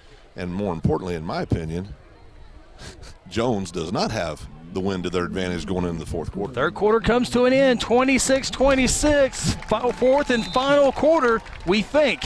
Come back. This is Guthrie Blue Jay football presented by F&M Bank. At Terra Insure Group, you'll be helped by lifelong Blue Jay fans, Jason Herzl, Dennis Oakes, and Seth Robbins. They aren't limited to any single provider. They'll work with you to find the carrier and the plan that fits you best. Terra Insure Group is an independent insurance agency specializing in home, auto, and commercial lines of insurance. Call Terra Insure Group at 293-4880 or stop by at 2403 South Division or visit them online at tigok.com. Terra Insure Group, insuring your world. Have you heard the big news here in Guthrie? You know the Guthrie Tagging Agency is your local source for all your vehicles, boats, ATVs, trailers, titles, registrations, and of course driver's license renewals and replacements. But now, the Guthrie Tagging Agency helps with driver's road tests. That's right, take your road test right here in Guthrie. No more trips to Edmond or Stillwater or Enid. Call and schedule your appointment at 282-3873. Guthrie Tagging Agency, open Monday through Friday from 9 to 5 and on Saturdays from 9 to noon. We're set for 4th quarter action here in Jones, Oklahoma. We welcome everybody on Hot 93.7 FM KSBI. 4th down, 16 punting time for the Blue Jays. Josh Raines at his 49-yard line to punt this one away. Rugby-style punt. punts it away. See if the Jays can down it inside the 10. It bounces at the 10, and it will be down inside the 5-yard line. Well done there by Josh Raines. Zachary Thompson downs it right at the 5-yard line. It'll be first down and 10 for the Jones Longhorns. Along with Jordan Leach, Braden Russell, Kel Evans, Mason Russell, Phil Nichols, Seth Robbins, Chris Evans with you. We got a good one here. 26-26 Blue Jays Longhorns. Great play right there by number 49, Zach Thompson. Not often you see one of your down defensive linemen getting down to cover that punt, but great play by him. Couldn't ask for a better punt. And time for the Blue Jay D to stiffen up right here and get that ball back. Remember, he was a tight end last year. He was. But he's put on about 20 pounds since last year, in the good way. Not in the Phil Nichols way, but in the good way. First down and 10 for the Longhorns at their own 5-yard line. One back set. Carson May gets the shotgun snap. The throw from his end zone, throws it downfield, a tight spiral, incomplete at the 33-yard line. KBS on the coverage, step for step, and that pass was coming toward us, guys, and it was like the perfect spiral. Into the wind, but notice who they've split out Reed. now out wide is number 8. My good buddy Casey Porter always has that argument that it's easier to throw into the wind. Well, Casey's a little weird. I love you, Casey. Second down and 10. One receiver to each side. There's a halfback on the left side of the line of scrimmage. Carson May in the shotgun. Now he moves that halfback over to the right side. May will run with it on the right, bounces it to the middle, and look at him go now. He found a hole, 15, 20, and down across the 25 into the 27-yard line. He kept bouncing, and finally found that hole and ran right through it. It's a big kid, guys. Good grief. Don't look now, but Navy might recruit him. Maybe he's a triple option guy. He might be. After I said he couldn't run that well. Hey, look pretty good there, Chris. I don't see him being really welcome in a submarine, though, Phil. No, not unless they're going to build him bigger. All the way out to the 26-yard line. 21-yard run for Carson May. It's first down and 10. Go to the backup running back. He'll pick up a couple yards. Jackson Walters in the backfield, tripping him up. Pickup of 2 yards to bring up second down and 8. Again, broadcasting on top of the Jones press box. As if we turn around, the softball field right behind us, and right over there is the Jones Longhorns baseball field. All their facilities right here together. And of course, shadow the nice school and gymnasium. And oh, by the way, the bond issue, they will replace this field this offseason. A whole new press box, and they'll rebuild it right here. Second down and 9 for the Longhorns. Back to the running game. It's a good one, 35 and up to the 40-yard line. It'll be a fresh set of downs after about an 11-yard run. You want artificial surface here, partner? I'm not sure. I didn't get to that question. I don't like to hear that. I love this. The brown grass? I love everything about it. Oh, the stadium? Yeah, I love this. This is small town high school football at its finest. Doing the broadcast on top of the breast box? Yes. We're going to go cruise Maine after the game. That's back in Eureka, cruise Maine. Going to find some poodle skirts or something? Oh, boy. First down and 10. He's making fun of you, Phil. I know. First down and 10. Couple receivers in for the running play. Tripped up that time. Nice job. Who was that in the backfield? 43. Cole Madison. 1 yard pickup to the 40-yard line. Second down and 9. Under 10 minutes to play in regulation. 26-26 is your score. Glad to hear you say regulation, because this game kind of has a feel that perhaps, just maybe, might get a little extra action tonight. I'm going to need a quilt. You want these extra gloves? My hands are starting to get sweaty. You've had 2 pair of gloves this whole time? Reed with the run play. Comes to the near side, 45. Makes a move at midfield, runs out of bounds at the 45-yard line. 14-yard pickup for Elijah Reed. He kind of hit us with that dead leg, Philly. It was painful to watch. Yeah, I felt that all the way up here. Put a toe in the ground, and he did something. He did a little jukey woogie. First down and 10. Jones getting it done on this drive with the running game here, as they're in Guthrie territory. Guthrie's 45-yard line. It's been the backup running back as well. Yeah. 2 receivers, 1 to each side. May will run on the left side. Now wants the back pedal to the right side. Now cuts it back to the left as he's trying to outrun Cole Whitfield and Jackson Walters. Walters will be credited with the tackle, and May had nowhere to go. Kind of hard to change directions when you're that vertical, boys. Yeah, Mayday. Well, and not only that, I mean, Jackson he's a very athletic kid. Oh, he's quick as a cat. And plays real good fundamental football. So he's going to be a mainstay for the Blue Jay defense for the next 3 years. Kind of like a Great Dane on a Jack Russell right there, Phil. That kind of. Yeah, that just doesn't fit. It just didn't look right. Loss of 2 on the play. 2nd down and 12. May wants to throw, comes to the near side, and it's caught, but was he in bounds?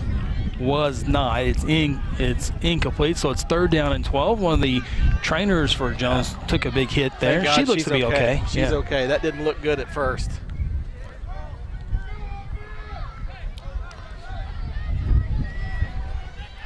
Number 72 is getting a firm talking to over here because he jumped out of the way and let her take the contact. So we're getting an earful out here. Here's a big play, guys. 3rd down and 12 from the 47-yard line. May to throw. Looks far side, throws it downfield, one-on-one, and it's incomplete, but pass interference is the call on KBS, and that judge was there the entire time. It'll be 15 yards and a 1st down. I think if he gets his head around there, guys, it might not have been as obvious. Yeah. But just never got his head around and played the football. No. And like Chris alluded to earlier, they've got 8 Reed, the running back, split out there now. Absolutely. And he's a different cover. He is, and I'm starting to think Casey Porter might be right, Chris. He threw that ball pretty well into the wind. But you're not supposed to spit into the wind. That's what it is. That didn't work with the football? Nope. I imagine if Casey Porter is listening, oh boy, he will let us know why it's easier to throw into the wind. He's told me 25,000 times. I can't remember. Let me check my phone real quick. It could be here. 1st down and 10 after the pass interference. Guthrie at the 32-yard line. Jones with the pass, caught it across the 30 to the 25. 7-yard pickup for the Longhorns. And bring up a 2nd down play. 8:30 to play in quarter number 4. Jones 26, Guthrie 26.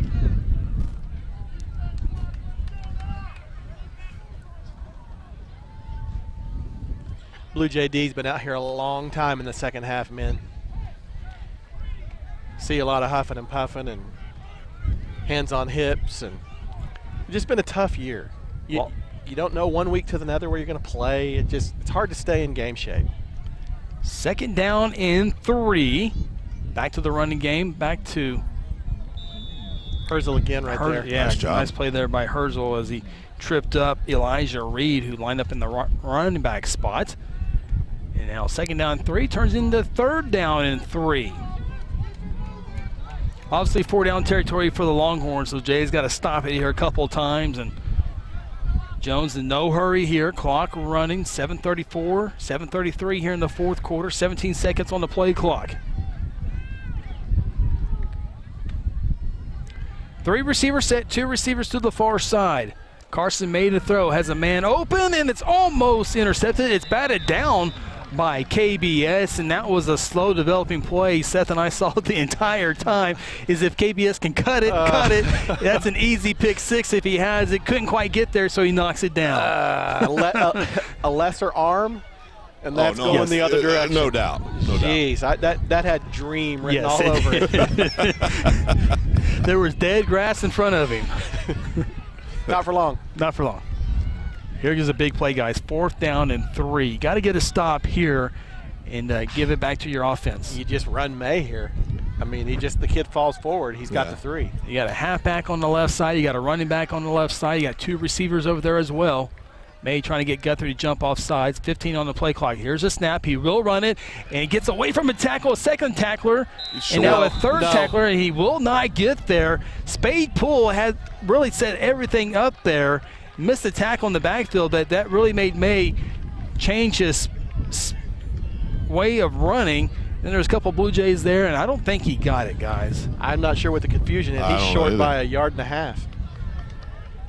Yeah, there it is. Yeah, Guthrie football, a big hold on 4th down, And now Guthrie offense back on the field with 7:13 to play. And boy, if you can ever put a 5-6 minute drive together here. The death march right here, yes. boys. You got Chris talking about me falling to my death. Seth's talking about the death. I'm nervous. Jays take over from the Jones 23-yard line. Wilder lines up halfback on the right side. Hand off to Isaiah, trying to get the right angle. He does as he's across the 30, close to the 31. 7-8 yard pickup by Isaiah.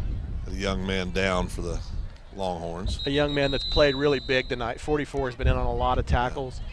And he was going down and went ahead and grabbed hold of that jersey, and that leg just kind of wadded up underneath him. We'll take a timeout with them. 6:59 left in the fourth quarter. Guthrie 26, Jones 26. This is Blue Jay football presented by F&M Bank. There's one big difference between Vance Auto Group and the other dealers: transparency. We show all the discounts and rebates on our website long before you arrive. See your monthly payment, your current vehicle's value, Carfax, and everything about the vehicle you're interested in buying. You can even buy any vehicle, new or pre-owned, without leaving home, right from our website. Buy with transparency at the John Vance Auto Group. John Vance Auto Group. Interbank wishes all the Guthrie Blue Jays student athletes a great season and will be cheering the whole way. Interbank is proud to be a part of the tremendous momentum in Guthrie with the growing success of our schools and city. Interbank continues the winning tradition of taking care of their customers with personal and business banking. Located just blocks from the Rock at 224 East Oklahoma, or by phone at 405-282-0470. Interbank, in it for you. Member FDIC. Injured Jones player able to stand up, able to walk off on his own power. That's good news there. Very easily though, Izzy. Hey, got the answer, and we were thinking Casey Porter was listening, and he still might be. But our great statistician Craig Fleck, who can't be with us tonight due to space reasons, it's not his fault, Phil. Answers our question thrown into the wind. It says it's easier to throw into the wind because when you throw the ball in the wind, it sails. Throw with the wind, it sails on you. But when you throw it into the wind, you just have to chuck it. Well, I know that's what they would all say, and I realize Flecking's had a lot of game experience, but I just don't know that. That's accurate. I'm going to go against that. It doesn't work in golf. I can tell you that right now. Second down and 3 for the Blue Jays. Josh Raines will take the high snap. He'll hand it off to Isaiah, and it's going to be close to the first down. Needed 3, might have got 2 1/4. 2 1/4. So third down here, and boy, big play. Just got to get that. Jones is starting to sneak up on the line of scrimmage. Boy, if there's ever an RPO that you can throw in somewhere in here, kind of like that KBS touchdown earlier. Here we go, third down and 1. Isaiah will have it, and a little bit more as he goes across the 35 to the 36. You know, I just realized right now, early in the season, and I realize I'm the greenhorn on the group here, but you called me out for using acronyms like OPI and DPI, and you just doubled up. You said an RPO to KBS. Oh. Technically, that was me that called you out on that. Well, see?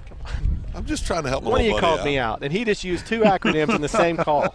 He's the pro. We're the amateurs. The RPO to KBS. Oh, boy. And maybe you get a DPI. Let's just get a TD. First down and 10 for the Blue Jays. Next snap will be from the Jones 36-yard line.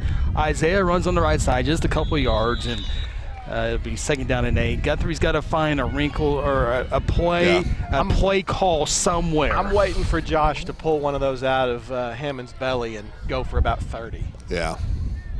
I mean, that's what we've seen most of the year. It's there. It's right.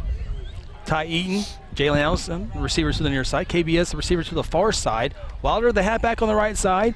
Josh will check the sideline with 15 on the play clock. Plenty of time. Again, Guthrie does not want to get the football back to Jones. 5:27, 5:26 to play in the ball game. Tied 26-26. Josh will run it on the right side. Has a hole at the 40-45. Midfield, 45-40. Flag down, 35 and down at the 32-yard line. Flag thrown by the referee about where Josh made his cut.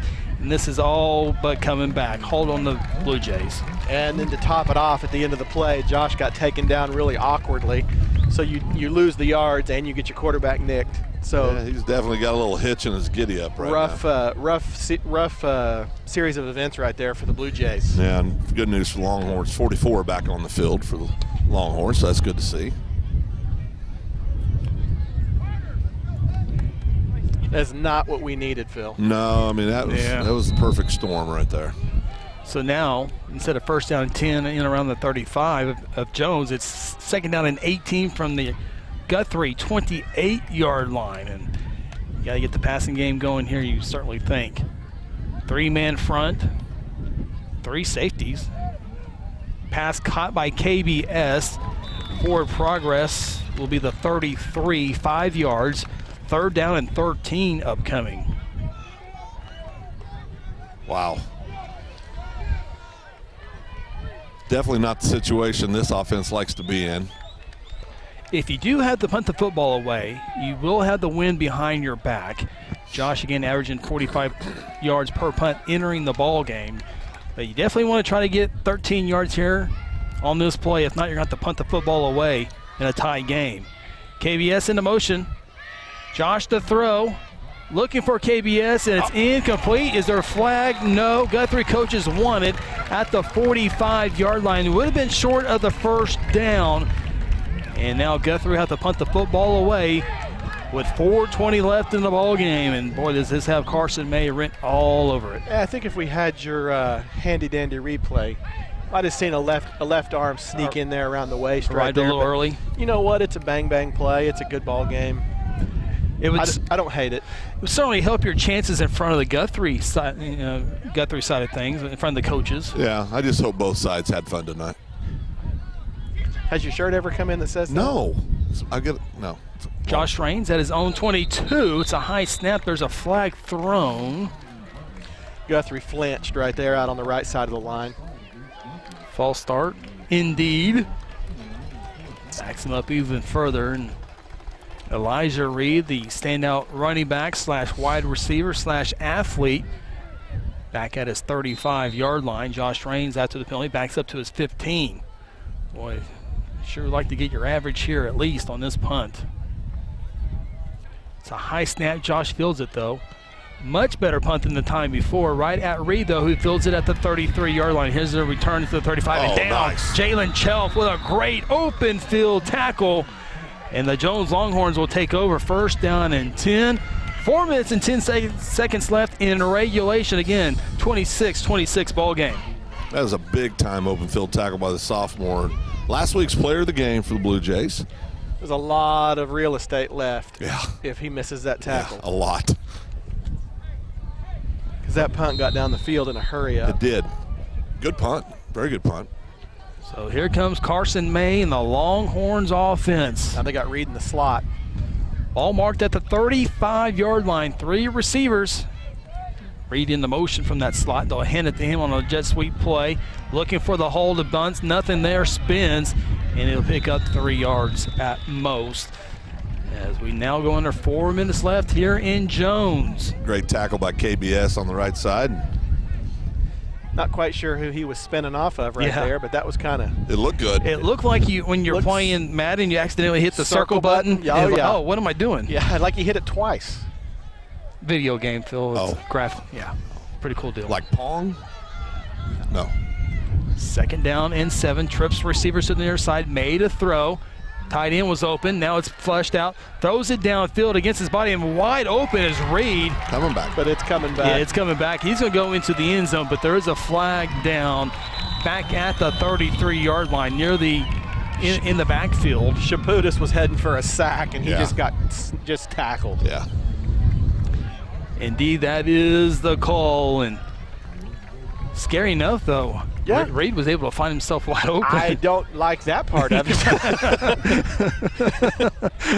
He's like 20 yards behind everybody. Yeah, everybody. Like, hey, guys, this guy's got a pretty good arm back here. I don't know if you noticed. Like he was throwing it into the wind. Did we pull the goalie?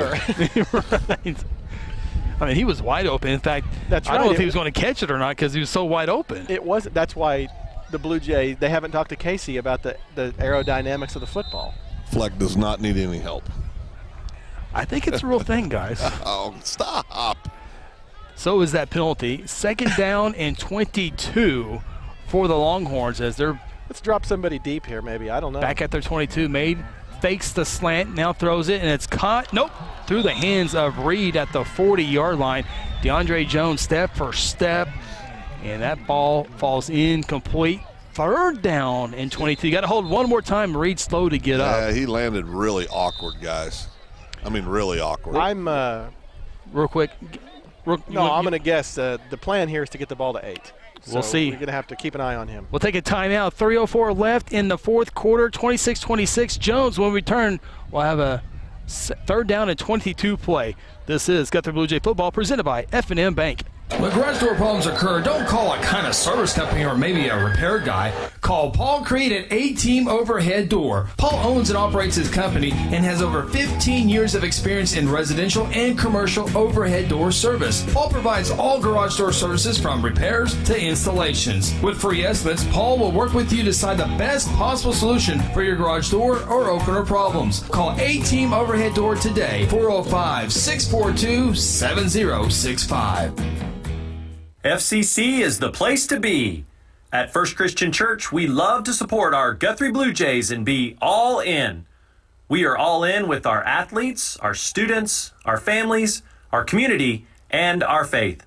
We have something for all ages and would love to have you join us for worship in person or online at 10:30 a.m. on Sunday mornings. Join us as we continue to be all in, serving Christ and growing in faith.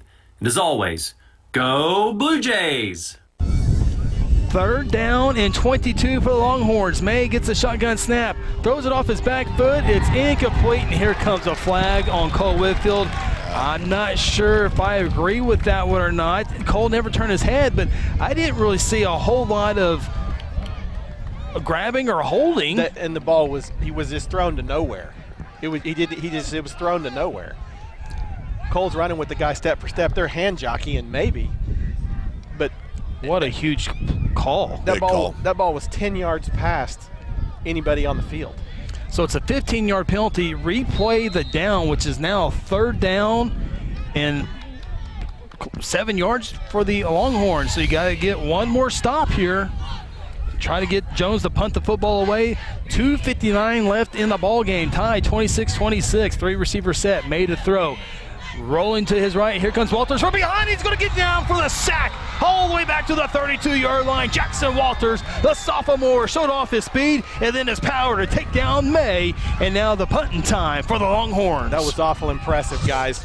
The closing speed right there was incredible. You saw it coming from 10 yards away. I mean, he was just coming. What a great play. It was so fast, but it was slow motion, like, hurry, get there, get there.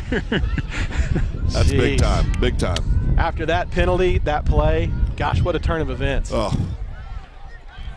Longhorns punt the football away. Punter back at his 19-yard line. Into the wind. It's a line drive, barely over midfield. Does take a Jones bounce across the 40.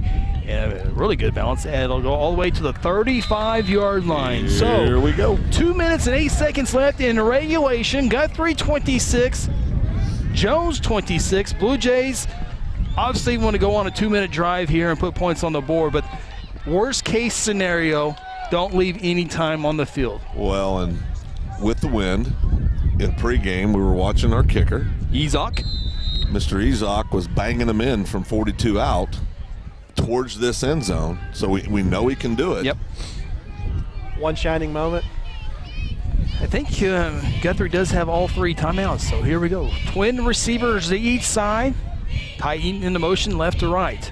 Josh takes the snap. He'll roll to the right side, plants his feet, throws a fastball, and it's intercepted. Or are they going to call it intercepted or on the ground? The line judge, I think, is going to come in and rule it incomplete. Now there's a conversation, and I really couldn't tell if it was an interception or not, if it hit the turf or not, but it looks like they're still talking. It's with Jones football. 4th turnover on the Blue Jays. We have 2 receivers right there. Yep. Somebody ran the wrong route because they were literally in each other's hip pocket. So, and they both jockeyed for the ball. So, yeah. Tough stuff for the Jays right there.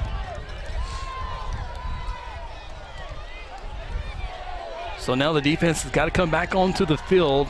Jones takes over at the 47-yard line of the Blue Jays. Again, 4th turnover on the Jays. And a heck of a play by the DB. It was. Jones. It was. It was bang, bang. Maybe the nose of the ball hit the turf, but he snatched it. It was sweet. 3 receivers for Carson May. 2:02 left in the ball game. Hand off to Reed. There's a flag thrown. We're going to have a holding penalty. Reed tries to out-jump a couple of Jays. It pays the penalty as he's hit pretty hard as Spade Poole and Chase Doles and DeAndre Jones, who laid the pop on him, were all there for the tackle. Again, this one's coming back as the referee threw the flag in the backfield when Reed made his move, and this will go backwards. 154, but again, Carson May has the big arm, so it don't matter if it's 2nd down and 14 or 3rd down and 18. You got to respect him at all times. Number 8, Reed, back in there from that cramp. Got to account for him as well. Oh, yeah. He's their big play threat. I'd watch him coming out of the backfield, something out in the flats, trying to get him up. You know. So the ball marked at the 37, and Jones actually needs the other 37-yard line. So 2nd down and 26. May forced out of the pocket. Now he's got room to run, 40, 45, and out of bounds at midfield. He got a good chunk of that yardage back there, 13-yard run.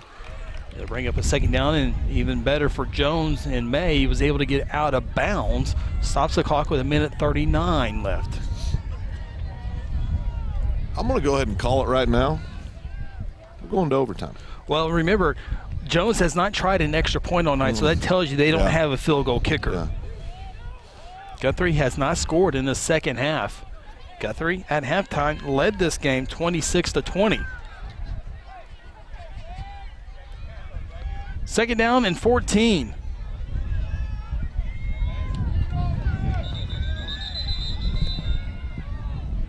And we have a timeout taken by the Longhorns. We'll take it with them. 1:39 left in regulation. This is Guthrie Blue Jay presented by F&M Bank. Exxon was founded by 2 combat-proven veterans to help businesses grow from mediocre to exceptional. We know from experience that your culture and trust throughout the organization drive superior performance. Most business owners focus on the urgent rather than the important. They are just struggling to survive. The team at Exxon helps owners identify challenges, build solutions, and focus on growth. Do you trust your team? Does your team trust you? If not, we can help. We are Exxon. Sonic has every slush flavor someone could ever want. This is basically slush headquarters. Where sour blue raspberry plans world domination. Well, not if Lemonberry has anything to say about it. Lemonberry, you're already sour. Come to the sour side. Never. I'll never join you. Refreshment just got colorful with new slush flavors like blue raspberry made with Nerds candy. And start your day with the 99-cent morning drink stop. Sonic at I-35 at Highway 33. This is how you Sonic. Coming down to the end on this one, guys. 2nd down and 14 for the Longhorns. They have it at their own 49-yard line. 1:39 left in the ball game. Where's Reed? He's in the motion, left to right, play action. May wants to throw. Throws it downfield, and it's incomplete. DeAndre Jones, step for step. Actually, DeAndre was the closest player to have a chance at that catch. It falls incomplete. 3rd down and 14. DeAndre's turned into one heck of a football player. DeAndre Jones, 5'10", 170-pound junior. So back in royal blue and white next season. 3rd down and 14. Boy, if you hold them here, you have to punt the football away. 1:33 left, and if Jones has to punt the football away, that more than likely will set up an overtime scenario. May to throw. Here's the pressure, caught at midfield to the 45-40, 1st down at the 35. Here's a flag thrown by the back judge. So hold everything here, and now the back judge is going to talk to the line judge. I think we might have had a pick. Maybe some kind of a rub here. Might be a flag waved off, too. Yeah, I'm thinking that, too, because the back judge came to the line judge to see, hey, did we see the same thing? And now play being called to the referee. They're going to wave the flag off, aren't they? Sure are. Referee has not. They're still talking. There's a bot. They are going to wave the flag off. Coach Beebe on the far side wants an explanation. First down and 10. Again, Jones has not attempted an extra point tonight. So they all but have to get into the end zone offensively here. Still plenty of time, minute 25. Ball marked at the Guthrie 34-yard line. May will hand it off, and it's a big tackle for loss in the backfield. Shaputis. We were talking about him earlier, Seth, and he comes through big time on that play. You said earlier, Chris, something about him having long arms. He showed you that right there. Minute 5, minute 4, minute 3. Jones in no hurry here. You know they're going to take a couple of shots downfield. Second down and 12 after the 2-yard tackle for loss by Shaputis. 53 seconds, 52 seconds. So with all this time and no timeouts, they're going to take 2 or 3 shots downfield. A hope for a catch or a pass interference. May fakes the bubble. Oh, he's there. Goes downfield, has a man wide open, caught the 10 to the 5, into the end zone, touchdown. 36-yard pass.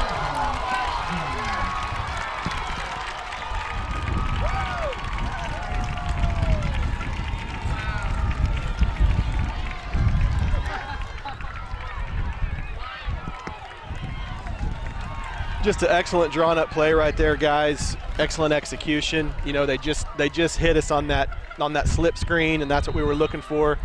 And he pump faked that screen and had number 2 running with DeAndre, and the guy just had a step on us, and it was a perfectly thrown football. Yeah, no one was biting on that fake screen.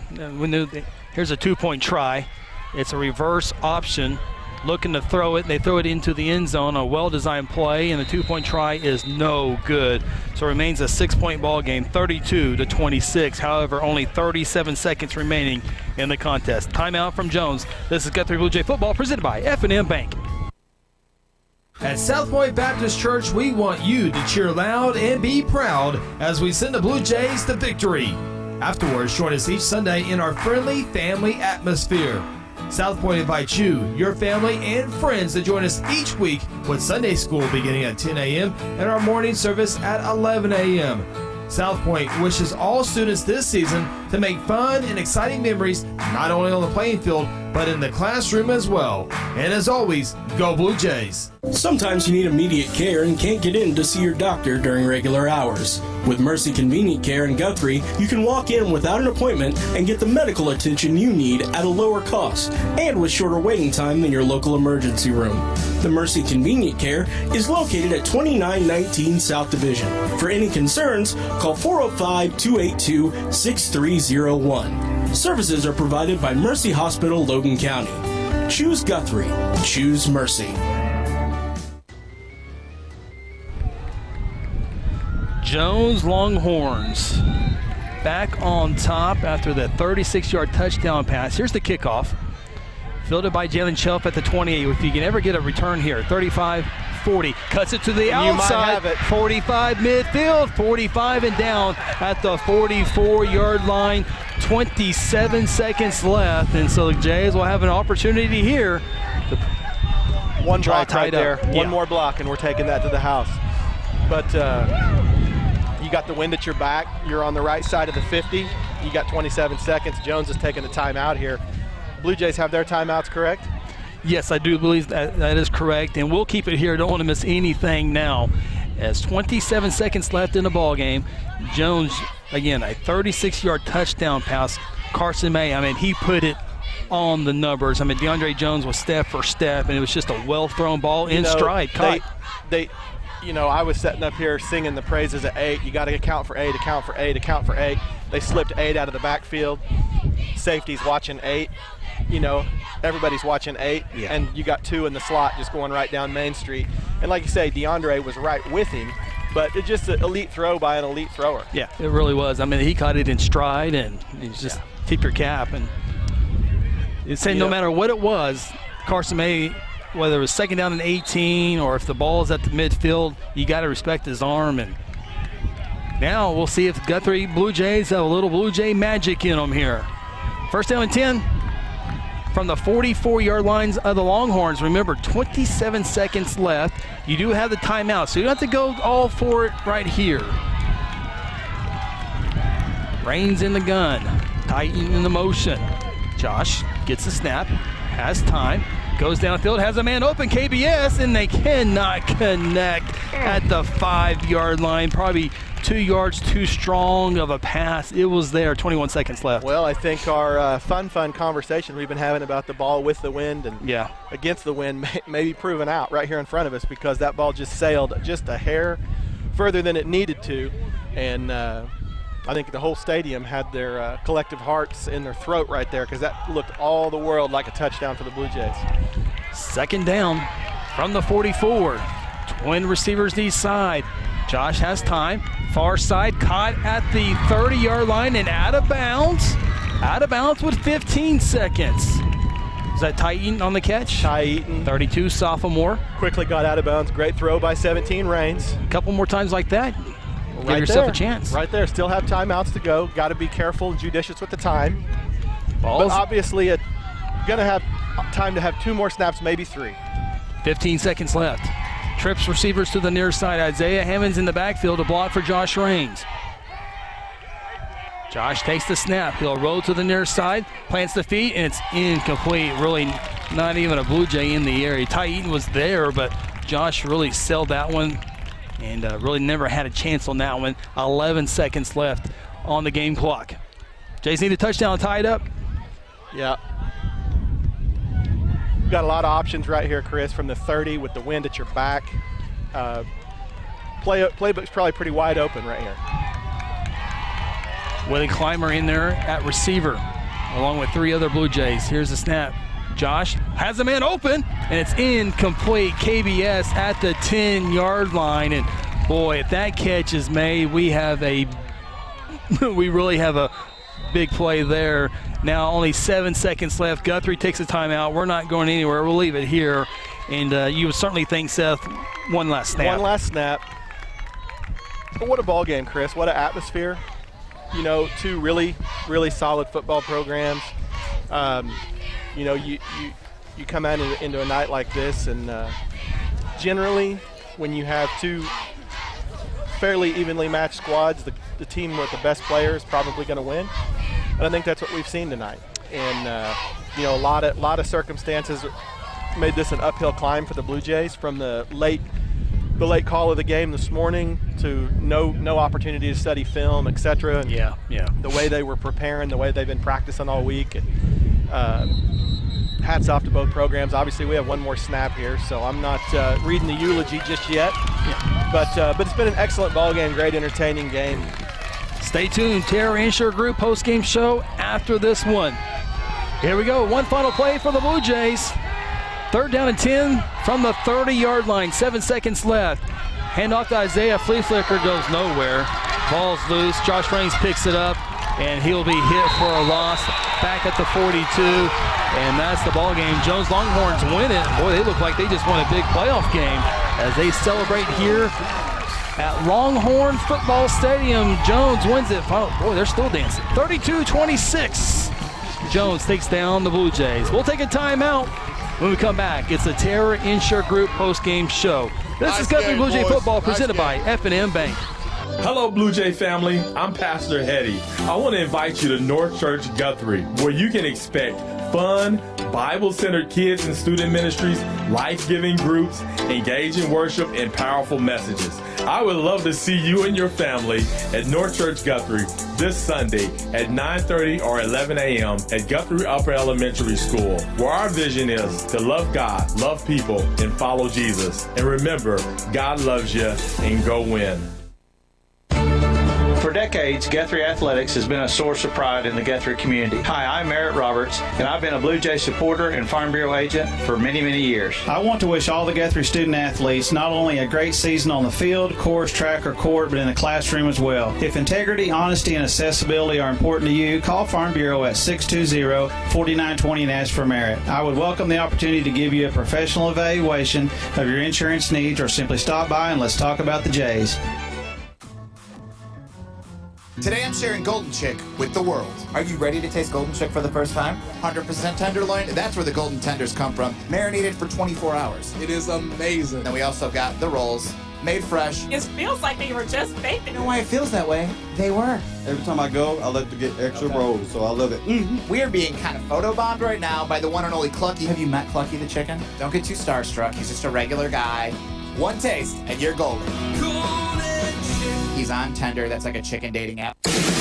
F&M Bank is a neighborhood bank with 8 branches and 17 ATM locations across 4 counties in central Oklahoma. F&M Bank can help you with all of your personal, business, and agricultural banking needs, or simply add efficiency to your business. Check out F&M Bank with online and mobile banking at www.fmbankok.com or download their app and have all of their services in the palm of your hand. F&M Bank is a neighbor you can count on. F&M Bank, member FDIC. At Generations Church, we exist to love God, love people, and serve both well. We're a multi-generational, multicultural church that believes in being a light to our city and our region. At Generations, we don't believe that church can be put in a box. We're a church that accepts all people from all walks of life, young, old, rich, and poor, and you will feel welcome at Generations. Join us at 10 a.m. every Sunday at 2524 West Noble in Guthrie, America. You can also join us at generationsguthrie.online.church. Interbank wishes all the Guthrie Blue Jays student athletes a great season and will be cheering the whole way. Interbank is proud to be a part of the tremendous momentum in Guthrie with the growing success of our schools and city. Interbank continues the winning tradition of taking care of their customers with personal and business banking. Located just blocks from the Rock at 224 East Oklahoma or by phone at 405-282-0470. Interbank, in it for you. Member FDIC. And we welcome you inside the Terror Insure Group postgame show here from Jones, Oklahoma. Had a good one, as promised tonight. Jones Longhorns with a late fourth quarter score defeats the Blue Jays. Final score 32-26. Time now for our North Church player of the game. With that, let's go downstairs with Phil Nichols. Guys, I'm here with Junior David Shaputis. Did a wonderful job. Yeah, we were just talking. I asked about his name, and I learned it. I've been pronouncing it wrong all this time. So, I don't know if you noticed, I'm scared of him a little bit. So, no, great job tonight. I know it's not the outcome you wanted, brother. I know that, but great opportunity to come over here and play a really strong. They were state champions in 3A just a few years ago. Wonderful football team. You know, not dwelling on tonight, but you had a wonderful game. Talk a little bit about preparation going into the playoffs. You know, getting ready for that. You know, we're just going to try hard like we've been doing in practice. You know, we're going to do what we can, go hard at practice every day like we've been doing. You know, we're going to go in that playoffs and we're going to win, plain and simple. Hey, Chris, yeah, go ahead, Dave. Yeah, Chris, you practice all week, not ready for a game. Talk about when you got the message that, hey, you're actually going to play today. I mean, I think it came around 10 o'clock in the morning. I don't know where you were at in school, but just talk about the emotion. Were you excited? Just talk about the emotion when you got the news you were playing tonight. You know, David doesn't have headsets, I apologize. but that's all right. I'll take care of it. But, David, the question is, you know, find out today about 10 in the morning you're going to play tonight. Wasn't expecting to play a game. That emotion and getting ready for the game tonight, I mean, that's a lot to do. Yeah, it was short notice, you know. Coach, you know, we got a game today. All right, let's get ready. Let's go ahead, go over a few plays. Just head down there and, you know, try to do our best. Yeah. Well, David, going into the playoffs, getting in the playoffs again for the Blue Jays. Disappointing season last year for the Jays. You got us back in there. Had a great ball game tonight. You just came on all year. Congratulations, player of the game. Thank you very much. You know, it's my first time. You know, I'm happy. Great job. All right. Thank you. Unfortunately, it comes in a loss, but you always tell how players are after losses, and good job there by Shaputis as the Blue Jays lose it here. Final score 32-26. And I think we're getting ready to get set for head coach Kelly Beebe. And let's go back downstairs. Is Phil ready? Phil is not quite ready yet, but Carson May, you give him one final chance, and he proved it. A great throw on stride to hit the receiver for the game-winning score. Well, you take that. Obviously, we've talked about it all night. He's the best player on the field. Yeah. And then, I don't know, we don't have Flecky here for the stats, but I don't know how long the defense was on the field in the second half, but my goodness, they were on the field a long time in the second half. Yeah. And then they would that penalty that extended. Yeah. And a penalty that extended. Then a quick turnover. They get a 4-and-out, and they get a quick penalty. And so the defense just spent too much time on the field in the second half, and it came back to haunt them. They just, one less play, and maybe we're talking about a different outcome. Absolutely.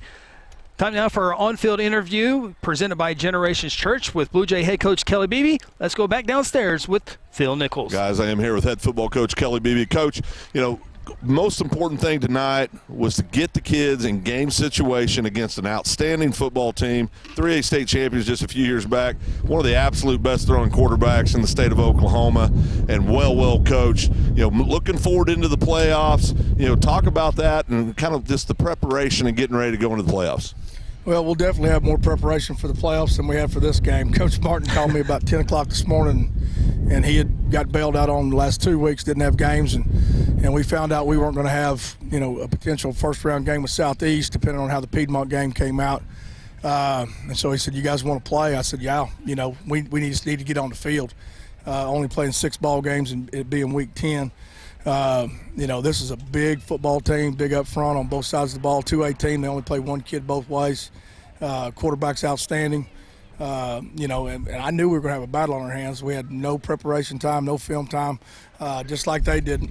And they made one more play than us. We had touchdown call back, and we're inconsistent in the pass game.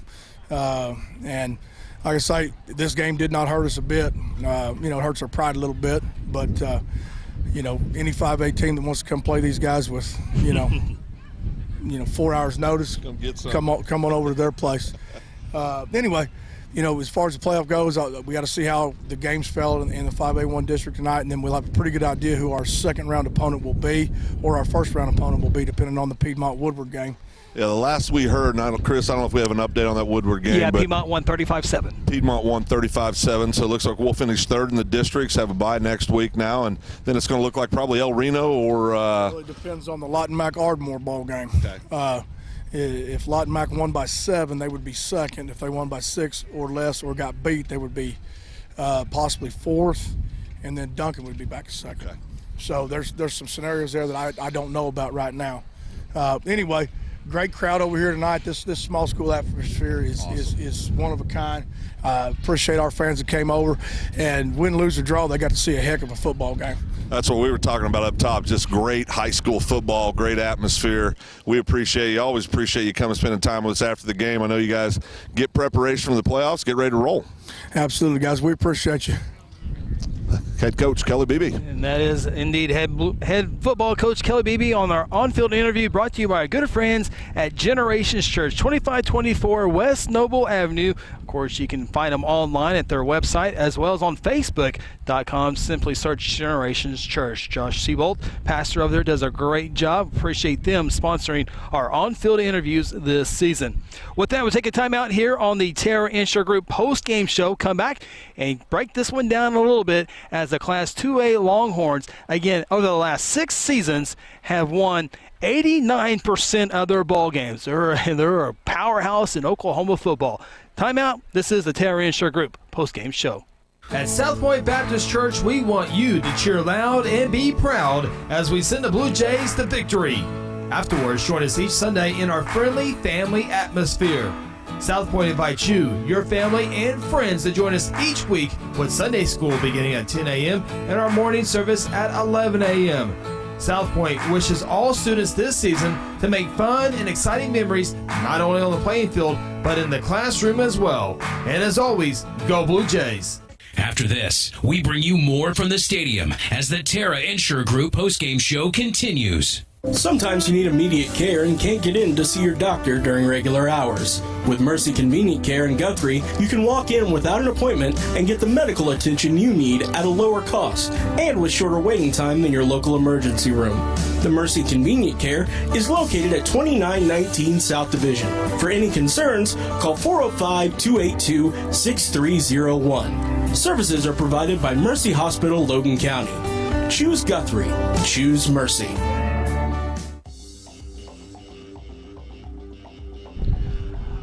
We welcome you inside the Terra Insure Group postgame show on top of the press box in Jones, Oklahoma. By the way, successful bond issue. They will be tearing down this stadium and rebuilding new press box, all that good stuff here at Jones. So it'll match that beautiful school over to our left. Beautiful baseball field and softball field as well. Gracious host here at Jones, too. I know Phil's down there getting ready to talk to head coach Coach Martin and extend our thanks to him, because I made a phone call to him and he said, what do you need to happen? We'll move our coaches wherever we need, just so you guys have room in your booth or whatever needs to happen. And just a first-class coach, first-class program. And again, if you're just tuning in here on the Terra Insure Group postgame show, Jones wins 32-26. Guthrie did not know they were going to play this football game until 10 o'clock this morning. They practiced. They were supposed to play Western Heights, but that game got canceled weeks ago, so they practiced for the playoffs next week. Phone call calls at 10 a.m. Got to play because Southeast has opted out of the playoffs. Piedmont wins, so Guthrie will be in the playoffs, and we'll have a first-round bye next week. But back to this game. Again, Class 2A Jones, but they would compete in Class 5A football with this squad. Yeah. I think we've talked about it exhaustively, that Class 5A football is kind of in a down period right now. Well, it's always been that way in a lot of sports. You have your 3 or 4 good teams that are elite, then you have 5 or 6 that are pretty good, and after that it drops off. Well, and you and Phil, you guys do the state championship games. You know the quality of football there is from 2A, 3A, 4A. And it goes without saying that there's a lot of sports that are like that these small communities here in Oklahoma, they play a great brand of football, especially Jones. And you've referenced it a couple of times. Coach Dave Martin, they've won 89% of their football games. Yeah. You're coming over here. They're not giving up anything to us in size. They're not giving up anything to us in numbers, and not add in the fact that they have one of the best players and really in the whole country, and the signal caller Carson May. And it was a recipe for a difficult night anyway. Right. And we've played 6 ball games. They've played 9 ball games. It just all of it added up to a rough night for the Jays. But like Coach Beebe said, they just wanted to get on the field and try and get back into a game rhythm and game shape. And you saw it from Jones's reaction at the end. Yeah. The level of emotion was wildly different. Yeah. On both sides of the football, and we knew it was gonna be. Sure. I mean, go pop in your cassette tape of Hoosiers tonight, and you see it. I mean, small school versus big school. Right. You're going to get the best shot that small school's got, and unfortunately, the Blue Jays did not give Jones the best shot back. We were talking there during the break. In the second half, the offense just wasn't on the field long enough. Yeah. The defense had to hold up, and it was just a bad night for the Jays all the way around, except for it didn't mean anything. Right. I mean, it's not a district game. Like Coach Beebe said, it might hurt their pride a little bit, but they can learn a lot from a game like this, and I guarantee you they're not going to face a quarterback like that again the rest of the season. Thank goodness. Thank goodness. Jones has won 67 of their last 75 ball games over the last 6 seasons. That's about 90% winning percentage there in Jones football, and a great program. This game, though, Guthrie does not score in the second half. Didn't really have the football a whole lot offensively. Didn't get a lot of big plays. Obviously did not score, as I mentioned earlier. And you don't know what the cause of that is. I certainly don't, not being a football coach, whether it was something that Jones did or something that we weren't doing. Right. But we didn't get anything going offensively in the second half. Our defense was on the field way longer than they should have been. We don't have the official numbers yet, but I can say after watching this ball game tonight, I don't know what it would take, but I'd love to pencil this in as an every year Wouldn't it be deal. great? I mean, it's a 30-minute drive either way. 2 great programs, one offensive-centric, one defensive-centric, similar communities except everything except in size. Yeah. It'd be a wonderful series to maintain after tonight. Jones wins it 32-26. The game-winning score comes with only 37 seconds left in the ball game as Carson May, the standout junior, 6'5", 200-pounder, caught his receiver in stride for a 36-yard touchdown reception. That is the difference in the ball game. 32-26. Take a timeout here. Post-game show brought to you by our good friends at Terra Insure Group. Give them a call, 405-293-4880, or visit their site at tigok.com. More about them and more about this ball game after this timeout. This is the Terra Insure Group post-game show. At Terra Insure Group, you'll be helped by lifelong Blue Jay fans, Jason Herzl, Dennis Oaks, and Seth Robbins. They aren't limited to any single provider. They'll work with you to find the carrier and the plan that fits you best. Terra Insure Group is an independent insurance agency specializing in home, auto, and commercial lines of insurance. Call Terra Insure Group at 293-4880 or stop by at 2403 South Division or visit them online at tigok.com. Terra Insure Group, insuring your world. Don't go away. More of the Terra Insure Group postgame show in a moment. At Generations Church, we exist to love God, love people, and serve both well. We're a multi-generational, multicultural church that believes in being a light to our city and our region. At Generations, we don't believe that church can be put in a box. We're a church that accepts all people from all walks of life, young, old, rich, and poor, and you will feel welcome at Generations. Join us at 10 a.m. every Sunday at 2524 West Noble in Guthrie, America. You can also join us at generationsguthrie.online.church. Hello, Blue Jay family. I'm Pastor Hetty. I want to invite you to North Church Guthrie, where you can expect fun, Bible-centered kids and student ministries, life-giving groups, engaging worship, and powerful messages. I would love to see you and your family at North Church Guthrie this Sunday at 9:30 or 11 a.m. at Guthrie Upper Elementary School, where our vision is to love God, love people, and follow Jesus. And remember, God loves you, and go win. Exxon was founded by two combat-proven veterans to help businesses grow from mediocre to exceptional. We know from experience that your culture and trust throughout the organization drive superior performance. Most business owners focus on the urgent rather than the important. They are just struggling to survive. The team at Exxon helps owners identify challenges, build solutions, and focus on growth. Do you trust your team? Does your team trust you? If not, we can help. We are Exxon. Terra Insure Group postgame show from beautiful Jones, Oklahoma. Starting to get more businesses. I haven't been here in a couple of years. A few more businesses piling up here. Well, Sorry to interrupt, but on top of the new businesses, the one thing that you knew about Jones, this was the earthquake epicenter for the longest time. The earthquakes came from Jones. All the injection wells out this way. Yeah. Every time you'd read an injection well story, because I kept up with it being in the insurance business, you would always see some variation of Hiawassee. Yes. So that's why I was here. Hiawassee on the way in here. Terra Insure Group post game show. Access to hundreds of carriers. 293-4880 is the phone number. tigok.com is the website. And been a little busy, little buddy, with the ice damage and golf cart. Golf cart. Yeah. We were rocking and rolling, selling golf cart policies for the new permitted ATVs and ordinance in Guthrie.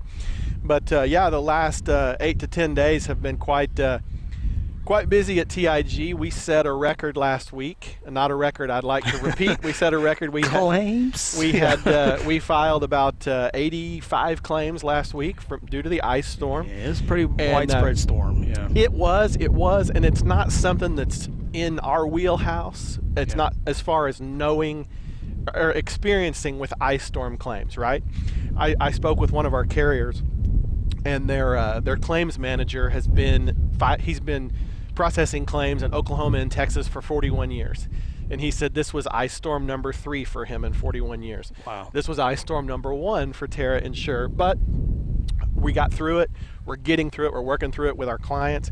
And as it wraps up, if anybody out there has any questions about coverages or what coverages they could have different moving forward, be a great conversation to have with us or whoever your insurance agent is, because I'm hoping to God this isn't something we have to get used to. Yeah, that was a fall storm. We haven't got the winter yet. But it definitely presents different types of challenges than our typical wind and hail. Absolutely. Terra Insure Group, 2403 South Division, 293-4880 is the phone number again. Website tigok.com. Final timeout from Jones. We come back and wrap it up after this on the TIG postgame show. Hayes Funeral Home is a proud supporter of the Guthrie Blue Jays from the first game all the way to the championship game. With years of experience in funeral service, the Hayes family brings compassion and professional service during difficult times. Owners Chuck, Lynette, and Hope take pride in providing families and their loved ones quality care. The Hayes family supports Guthrie student athletes on the playing field and in the classroom. Hayes Funeral Home is located on the corner of Noble and Wentz. Visit online at hayesfh.com. Final thoughts from the stadium are ahead on the Terra Insure Group postgame show. When garage door problems occur, don't call a kind of service company or maybe a repair guy. Call Paul Creed at A-Team Overhead Door. Paul owns and operates his company and has over 15 years of experience in residential and commercial overhead door service. Paul provides all garage door services from repairs to installations. With free estimates, Paul will work with you to decide the best possible solution for your garage door or opener problems. Call A-Team Overhead Door today. 405-642-7065. At Terra Insure Group, you'll be helped by lifelong Blue Jay fans, Jason Herzl, Dennis Oaks, and Seth Robbins. They aren't limited to any single provider. They'll work with you to find the carrier and the plan that fits you best. Terra Insure Group is an independent insurance agency specializing in home, auto, and commercial lines of insurance. Call Terra Insure Group at 293-4880 or stop by at 2403 South Division or visit them online at tigok.com. Terra Insure Group, insuring your world. Welcome back for the final time here on the Terra Insure Group post-game show. Jones Longhorns, Class 2A powerhouse, takes down the Class 5A Guthrie Blue Jays. Final score 32-26. Game-winning touchdown coming with 37 seconds left in the contest.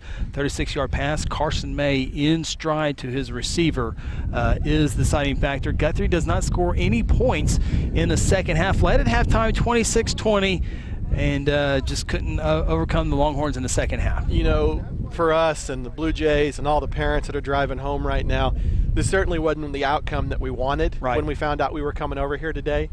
You and I talked in the car on the way over that we wanted a good game, and we got it. Yeah. But, you know, when the sting of this wears off, I think people will really appreciate the courage that it took for Guthrie to take the game. I mean, I heard Coach Martin before the game say they had called Atoka and Ada and several other schools to come over here, and they were like, "Are you crazy? We're not coming over there tonight on 6 hours notice." We know all about the Jones Longhorns. So you know, credit to the Blue Jays for taking the ball game. They had 0 to win. There was no positive outcome in this other than going out of here injury free. That's the only thing they could and some practice. So they had nothing to gain by taking this game. So credit to Coach Beebe and Coach Chappell and the rest of the administration for taking the game. But it was an excellent, entertaining ball game tonight. We just got to see a really elite player that just made one more play than we did. And people who know high school football knows that coming to Jones, regardless of your class, is any embarrassment. This Guthrie program will learn from this, because if Guthrie did not accept this football game tonight, and with Piedmont winning in Woodward tonight, Guthrie would have gone 3 weeks without a football game. For the second time this year. For the second time. And now Guthrie will be off next week. We've been told Southeast has opted out of the playoffs. Guthrie would be at home at Jelsma against Southeast, but since Southeast has opted out, Blue Jays will advance to the second round of 5 rounds this year, and it'll be on the road. We're not sure who it will be, but it'll be somewhere like the likes of Lawton Mack or Ardmore Duncan, somebody like that for the second round. So I'm glad they played it tonight. I am too, and I'm going to be I'll go ahead and put the stake in the ground right now. Okay. I'm going to start the drive to have these cats come over to our place next year.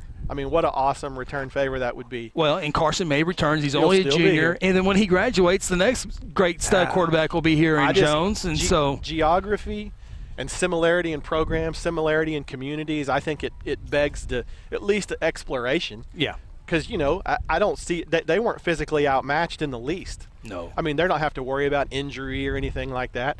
I really think it'd be cool if this could become an every year and every other year thing. It would really be good in not only football, but they got a great baseball program, softball program as well.